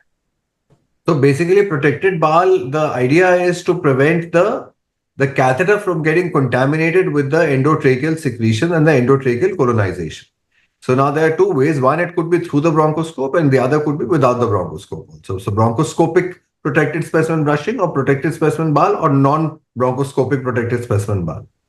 The basic principle is the use of a catheter which has a biodegradable plug at its end, and inside is another catheter which either a brush or you can just use it to suction the secretions into another catheter. What you can also do is use a larger lumen of the usual suction catheter and first introduce that through the endotracheal tube, and through the larger lumen suction catheter, you put in a thin bore suction catheter so that your catheter, the inner catheter, is not contaminated by the secretions which are lined in the endotracheal tube, and you're able to just go inside, pick up the secretions and come out. So basically it's just protecting the specimen, protecting the catheter outside from getting contaminated with the secretions of the oral tracheal, which are colonizing the endotracheal path. That's all that is it. Thank you, sir. Just I'd like to add in that is, yes, I think everybody of us may be having a bronchoscope with it. It is a little cruder method, but what we could do is what sir said, bronchoscopic sample through the working channel, you pass your cytology brush. So what it does is it has a sheath over it, and your brush will go and collect the sample from the specific area that you want to collect the sample based on your imaging, and then that sample can be collected for. So there is no cross contamination, as rightly said by all of them. I think that there should not be contamination with the colonizing endotracheal or tracheostomy tube. Thank you, sir. Dr. Judo, the next question I'd like to address it to you, since you passed this one to Dr. Nangia and Dr. Nair. Yeah. That is an endotracheal tube essential for us to label a patient with VAP? Yeah, I think it is. The definition says that it is a ventilator with endotracheal tube. So not an NIV. NIV, if a patient is on NIV and they develop some infection, it is not VAT.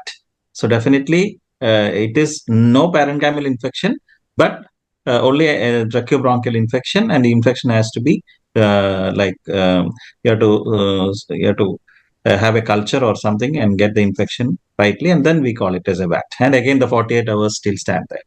So if the patient develops a pneumonia after 48 hours on a non-invasive ventilation, we would safely call the patient as a hospital-acquired pneumonia, and we would not label the patient as a ventilator-associated pneumonia. Yes. That's correct, sir. So we'll split them as HAP and VAP based on NIV or mechanical or intubated. Ventilation. Okay. Nangia sir, how do we distinguish between ventilator-associated tracheobronchitis and ventilator-associated pneumonia? Well, the answer is very simple in this case. When you talk of tracheobronchitis, that means you're not expecting any radiological patch on the X-ray or the CT scan. It's only collection of secretions in the tracheobronchial tree. So you suction, there are lots of secretions coming, but you do a CT scan or an X-ray, and there's no patch. There's no infiltration, no infiltrates in the alveolar area. That's how you differentiate. And pneumonia would be a patch. So alveolar consolidation visible or not visible would differentiate between VAP and VAT. And would the management be different, or you would manage both the patients in a similar way, sir? So VAT can also be a colonizer or just a hypersecretory phase of the infection. It could just be hypermucus production also. So that would depend whether you would want to treat it depending on the symptoms. If it is associated with fever, without fever, patch, no patch, and ultimately what kind of bacteria you're growing. And also in this situation, nebulized antibiotics may be of help when you're dealing with VAT only. So probably mucus clearing agents and nebulized antibiotics would be the way to go forward rather than putting on systemic and parenteral antibiotics. Thank you so much, sir. Dr. Das, madam, since you had taken this question previously, I'll throw it back to you. What is the role of biofire in VAP? Do we have Aratrika, madam? Yeah. Yes, Biofire, yes, we do biofire in our hospital, and I'm sure it's picking up. So in VAP, sometimes when we see that the patient is not improving according to our expectations, we need to escalate the antibiotics. We can go for biofire, because always culturing a specimen may take a very long time. We may not get the results before, say, 2 days. So that's the time when we go for biofire. We at least know initially what organism is causing it, and then go for sensitivities. Yes, and also it helps us to diagnose MRSA with the MEK-A and MEK-B gene mutation, and NDM and OXA48 tell us whether it's a sinister crab and a resistant ESBL drug. So that also helps us. Thank you, madam. Dr. Tripude, the next question is to you. What are the antibiotics of choice against resistant Acinetobacter and Klebsiella? Yeah, so we are having ceftazidime avibactam in combination with aztreonam is what we are using in these patients. And we can also use polymyxin B in our patients with these organisms. So polymyxin B and a high dose TJ cycline is what we use, or we are using ceftazidime avibactam with aztreonam in patients who have NDM resistance, especially if we have with Klebsiella growth in those patients. So for the benefit of the audience, would you share some light on the high dose TG cycline? What would be the exact dose for them, please? Yes, so depending upon the weight of the patient, we will decide for the TG cycline dose. Polymyx is what we have given combination. Avya, can I have so dose is going to be depending on the weight. Yes. Yes, sir. Please go ahead, sir. Okay. So basically, when you're dealing with all these drug-resistant bacteria, you need to understand the genetic mechanism which is contributing to the resistance. So if it is an Enterobacteriaceae family, I'll just quickly take you through this. If it is an Enterobacteriaceae family, which is like Klebsiella, E. coli, if it is ESBL producing, then you can use a carbapenem. If it is AMP-C producing, you can use a cefepime or a carbapenem. If it is carbapenem resistant Enterobacteriaceae, then the choice of ceftazidime avibactam if it is non-MBL producing, and ceftazidime avibactam plus aztreonam if it is metallo-beta-lactamase producing, like NDM kind of a genetic mechanism that is there. Similarly, in Pseudomonas, if it is MBL producing, that is NDM producing or metallo-beta-lactamase producing, then ceftazidime avibactam plus aztreonam will be the drug of choice. If it is CRAB, that is carbapenem resistant Acinetobacter, then what is recommended is high dose sulbactam, which is present along with ampicillin, going up till almost 12 grams of sulbactam in a day, along with a second drug, which could be a combination of polymyxin or a high dose tetracycline, high dose tigecycline. Tigecycline could go up till 200 milligram IV stat, followed by 100 milligram IV BD. Or another drug which is still not available in our country, but only available in the grey market that can be used is cefderichol. But high dose sulbactam is very essential when you're dealing with carbapenem resistant Acinetobacter infection.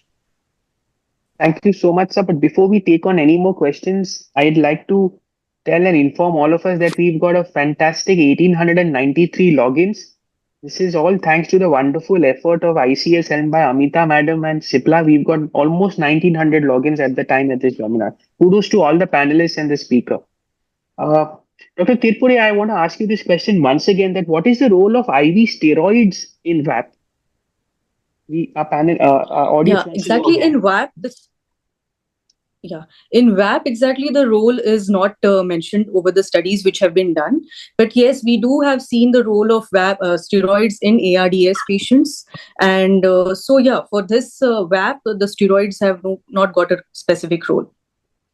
Thank you so much. Unless the patient goes into septicemia and septic shock, probably that's the only time we would consider it. Dr. Judo, would you consider prolonged NIV trial or early intubation in hospital-acquired pneumonia?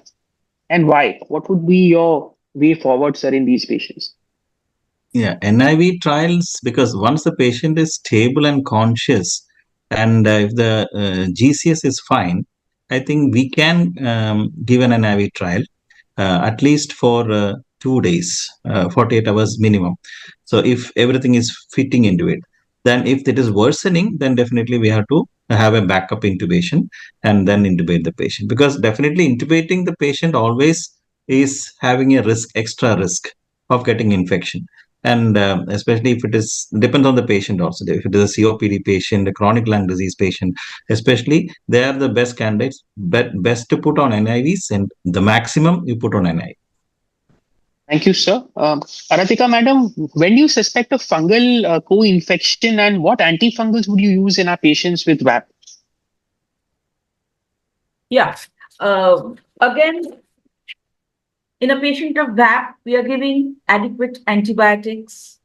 Nothing is being grown in the samples. Then we definitely suspect there could be, but there are radiologic changes. Then we suspect there could be fungal infection. And it depends, like if we say if on suction, on ET secretion suctions or tracheostomy secretions, if we find that there is aspergillus which is grown, and antifungal, in that if there is invasive fungal infection we are suspecting, in that case we definitely go with amphotericin. And otherwise, there are even these broad spectrum antifungals like caspofungin. Sometimes that is also used, but mainly it is as per amphotericin. That is what we are using. Thank you so much, madam. We often find Candida as a colonizer, and I often don't chase the Candida. We need to leave it alone unless we don't have any other source of infection, and our culture also keeps growing Candida, which is a resistant Candida. More often than not, we do find a sensitive Candida. And also the galactomannan becomes a very sometimes unreliable test, because these patients have already been on multiple courses of antibiotics, especially piperacillin tazobactam, which causes a falsely positive. So that's something we need to keep in mind. Nangia, sir, I have this question for you. That is protected sampling brushing available in India? And do you prefer a mini ball or a bronchoscopy for secretions in VAP patients, sir? So I think whatever is available to you should be used for the purpose. Even if it is just an endotracheal aspirate that you're sending, or a bronchoalveolar lavage you're sending, or a PSP, there is no study which has shown the advantage of one over the other. In fact, as I showed you in my slides also, that ultimately it's the quantitative culture that is important. If you're going by that criteria of 10 to the power of 4 and 10 to the power of 5 organism, if it is an ET aspirate, then you're absolutely safe in relying on the microbiology. Coming back to the antifungal agent, of course, liposomal amphoby is the drug of choice when it's an empiric antifungal therapy that you're using in your patient. When you're dealing with a fungal infection in the lungs, you primarily look at either aspergillus or mucor. So it has to be an anti-mold agent that you would be using in this situation. And amphotericin B is the best agent.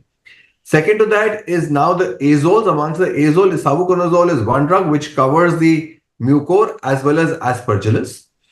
If you want to try it empirically, you could do that. If it is targeted therapy and you find mucormycosis, then isavuconazole would be the drug of choice. And if you find aspergillus, then voriconazole would be the second best alternative to be used in this situation.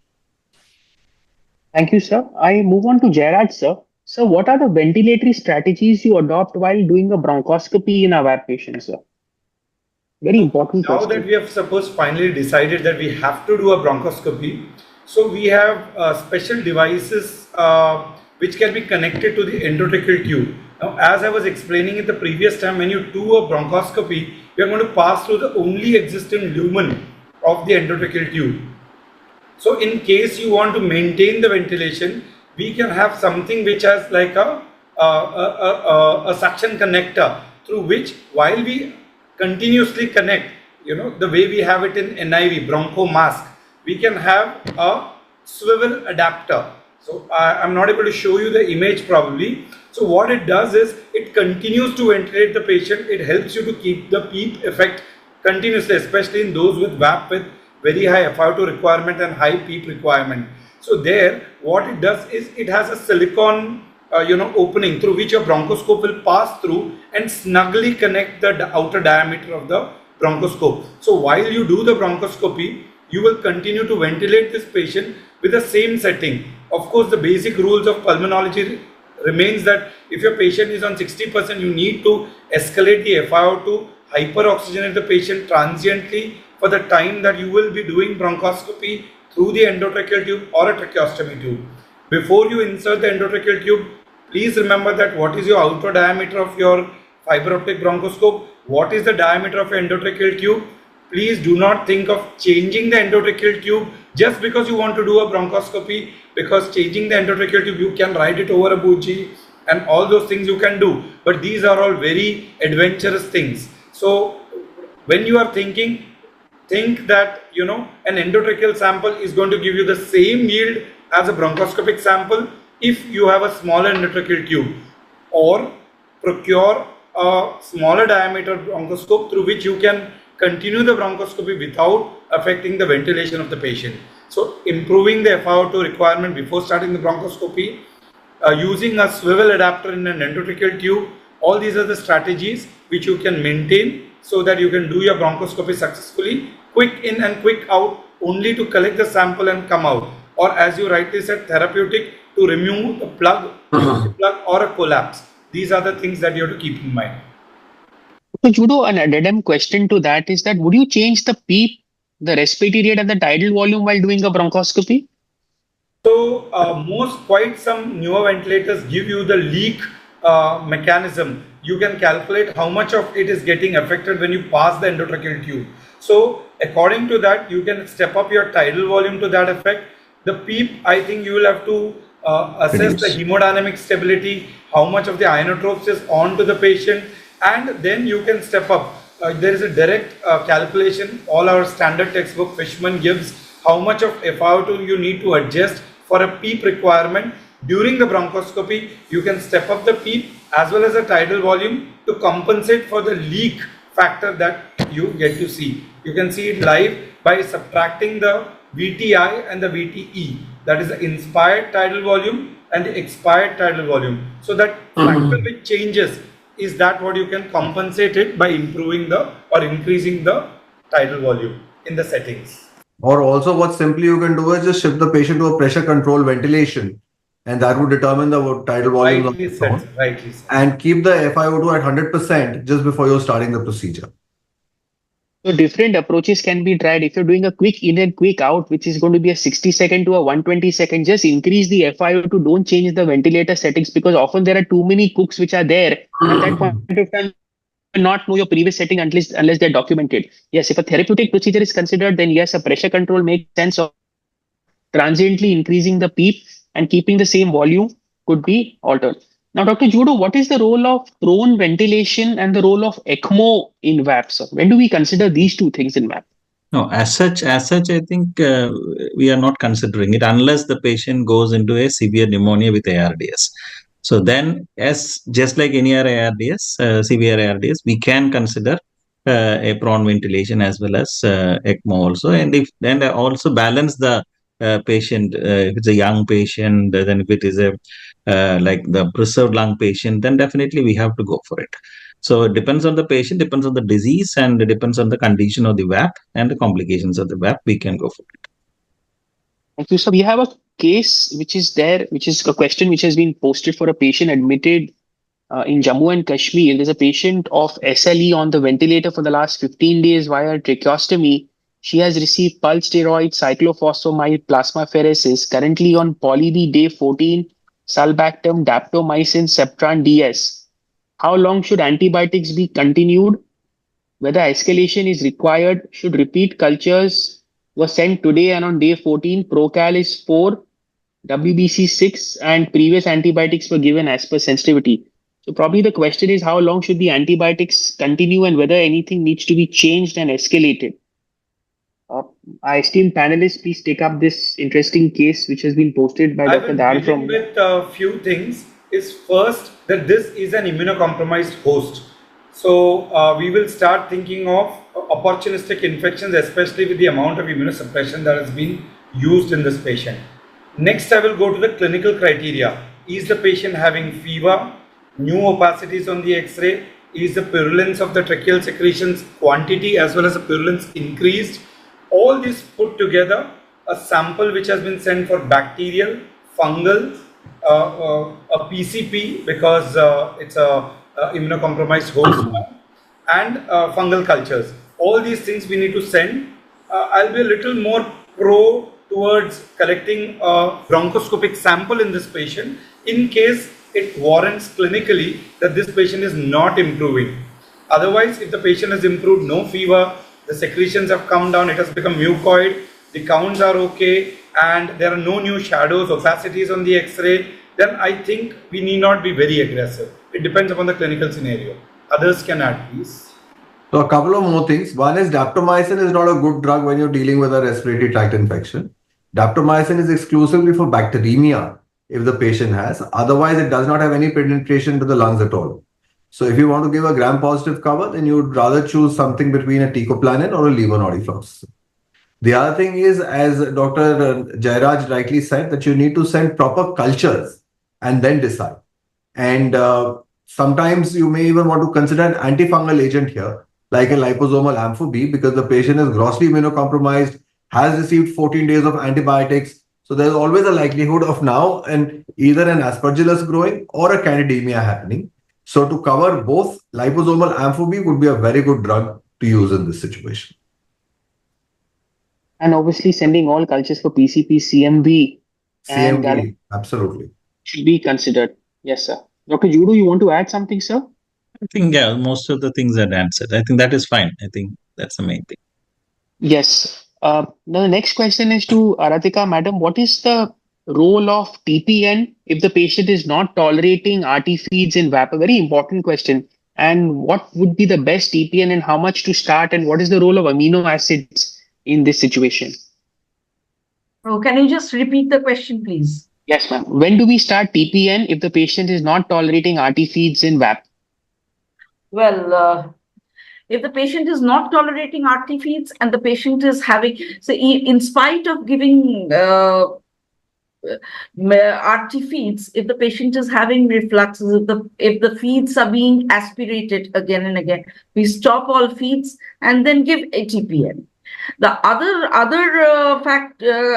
other indication when we give TPN is, of course, we need to give the patient extra calories in the form of proteins because the patient is undergoing a catabolic phase. So we need to increase the proteins, which will help the patient to go into an anabolic phase. So that is another time when we give TPN. And apart from that, if the patient is going into sepsis, many a times we give TPN. Yeah. I think there's a continuous RT aspirate, there's instability, there's underlying liver disorder. That's the time when we are considered that the absorption may not be sufficient because of a paralytic ileus or I would abdominal. like to analyze this RT feed aspect in 3 different ways.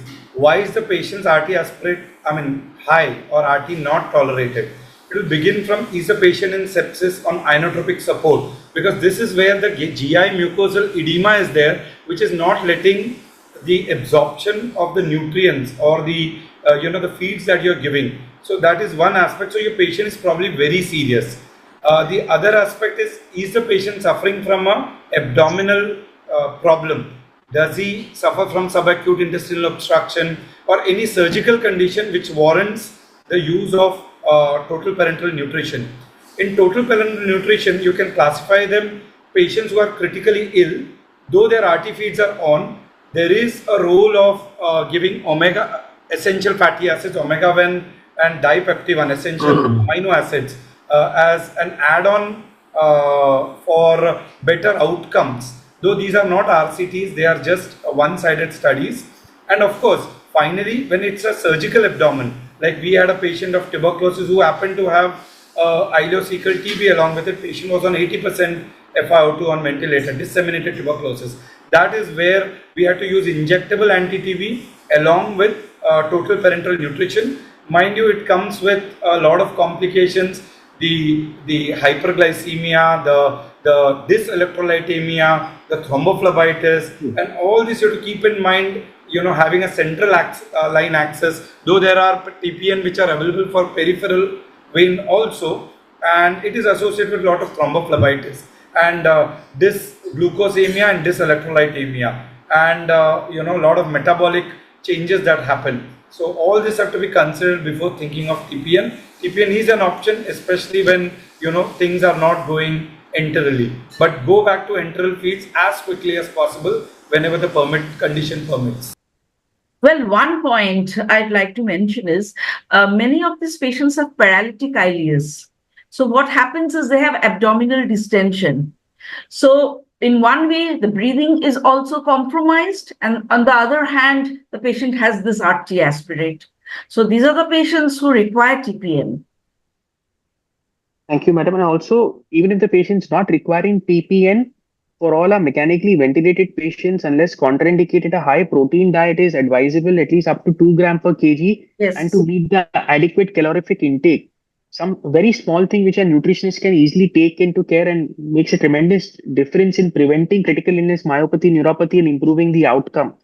One final question to Dr. Tripude, which has been asked repeatedly, is that, madam, can you share some light on the mutations which are picked up on the biofire, and how do you decide which antibiotic to give to the patient?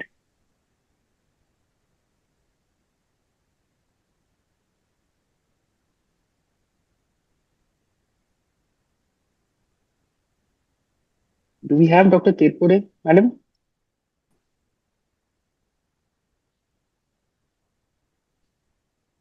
Can Dr. Judo take this question, sir?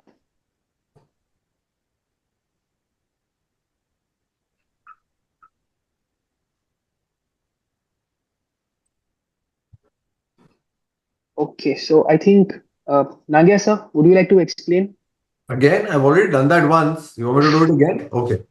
So basically, you need to remember that there are 3 important bacteria that you identified. Enterobacteriaceae, which include Klebsiella and E. coli. Then you have the Pseudomonas, and then you have the Acinetobacter. When it comes to Enterobacteriaceae, there are 4 resistance mechanisms that you can encounter: ESBL, AMP-C, OXA48, and carbapenem resistance. ESBL, carbapenem would be a good drug. For AMP-C resistance, again, carbapenem can be used. For OXA48, if it is non-MBL, and a CRE if it is non-MBL, then ceftazidime avibactam as monotherapy. If it is MBL producing, metallo-beta-lactam is producing, like NDM or New Delhi metallo-beta-lactam is positive, then ceftazidime avibactam plus aztreonam would be the choice. Then we come to Pseudomonas. If it is sensitive, then a non-carbapenem beta-lactam should be used. If it is difficult to treat, then high-dose carbapenem with extended infusion, 2 gram IV TDS of meropenem with over 3 to 4 hours, or a ceftazidime avibactam. If it is metallo-beta-lactam is producing, then ceftazidime avibactam plus aztreonam. When it is CRAB is carbapenem resistant Acinetobacter, then it's usually a combination of high-dose ampicillbactam up till 9 grams to 12 grams of sulbactam in a day, along with either a polymyxin or a tigecycline or a minocycline. Those are the 3 combinations that can be used. Thank you so much, sir. We've had a wonderful discussion and tried to take as many questions as possible from the audience. Thank you so much to all our panelists for being such an attentive participant in this panel discussion. Thank you, Dr. Nangia, for a wonderful talk in the beginning of our session. At the end, I'd request all the faculty members to please provide their take-home messages for all the audience and for all our viewers. We'll start with Dr. Aratrika, madam. Your take-home message for today's webinar would be? Yeah, the most important message will be keep VAP in mind, try and identify it at an early stage. and then go ahead with the treatment. Thank you so Early much, stage madam. treatment is very important for the prognosis of the patient. Dr. Judo, sir, your take-home message? Yeah, actually, prevention is always needed. So, preventing VAP is the best thing. So, all things Nangia sir explained how to prevent it, and we have to follow that. And once, but it is VAP, definitely, I think you have to act fast, and whatever gadgets we have, use it and treat in a warlike fashion, so that we won't we won't lose the patient. Thank you, sir. Dr. Tripude, madam, your take-home message?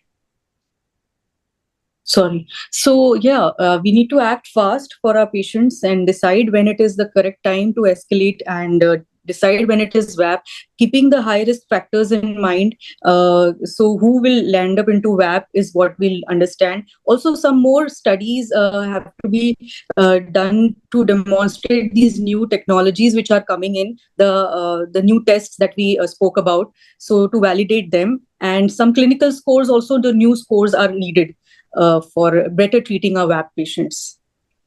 Thank you, madam. Dr. Jairah, sir? Yeah, so I think I agree with Dr. Judo. Prevention is better than cure, and detect early VAP and treat aggressively. And I think we all should have our KPIs in place, key performance indicators. So all our ICUs, we should keep a tab on how often are we getting a VAP. It should be less than 10 per 100 ventilator days. But the moment the number rises, which means there is lapse somewhere, either at the nursing level or the doctor level, and I think most important is hand hygiene. So, washing hands in between touching the patients, frequently, scrubbing your hands with more than 70% alcohol-based scrubs. All these things will, go in a long way to prevent VAP. That's it. Sir, for Thank you, sir. Vivek, sir, your take-home message and final thoughts? So early microbiological diagnosis is very, very essential. Therefore, all possible cultures should be sent, whether you have an access to bronchoscopic culture, endotracheal aspirate, blood culture, everything possible should be sent. The rapid diagnostic tests like the biofire and the molecular genetic mechanisms should be utilized for deciding the early course of antibiotic. You should be aware of the local ecology and the local flora that you get in your own ICUs. So that will help you choose your initial empiric therapy. After the initial empiric therapy, once you have a culture positive, you should switch over to a directed therapy. If the patient is improving, de-escalate early. Continue to follow the chose no VAP mnemonic in all your patients. And I think that will be the key to success in the management of your patients. Thank you so much, sir.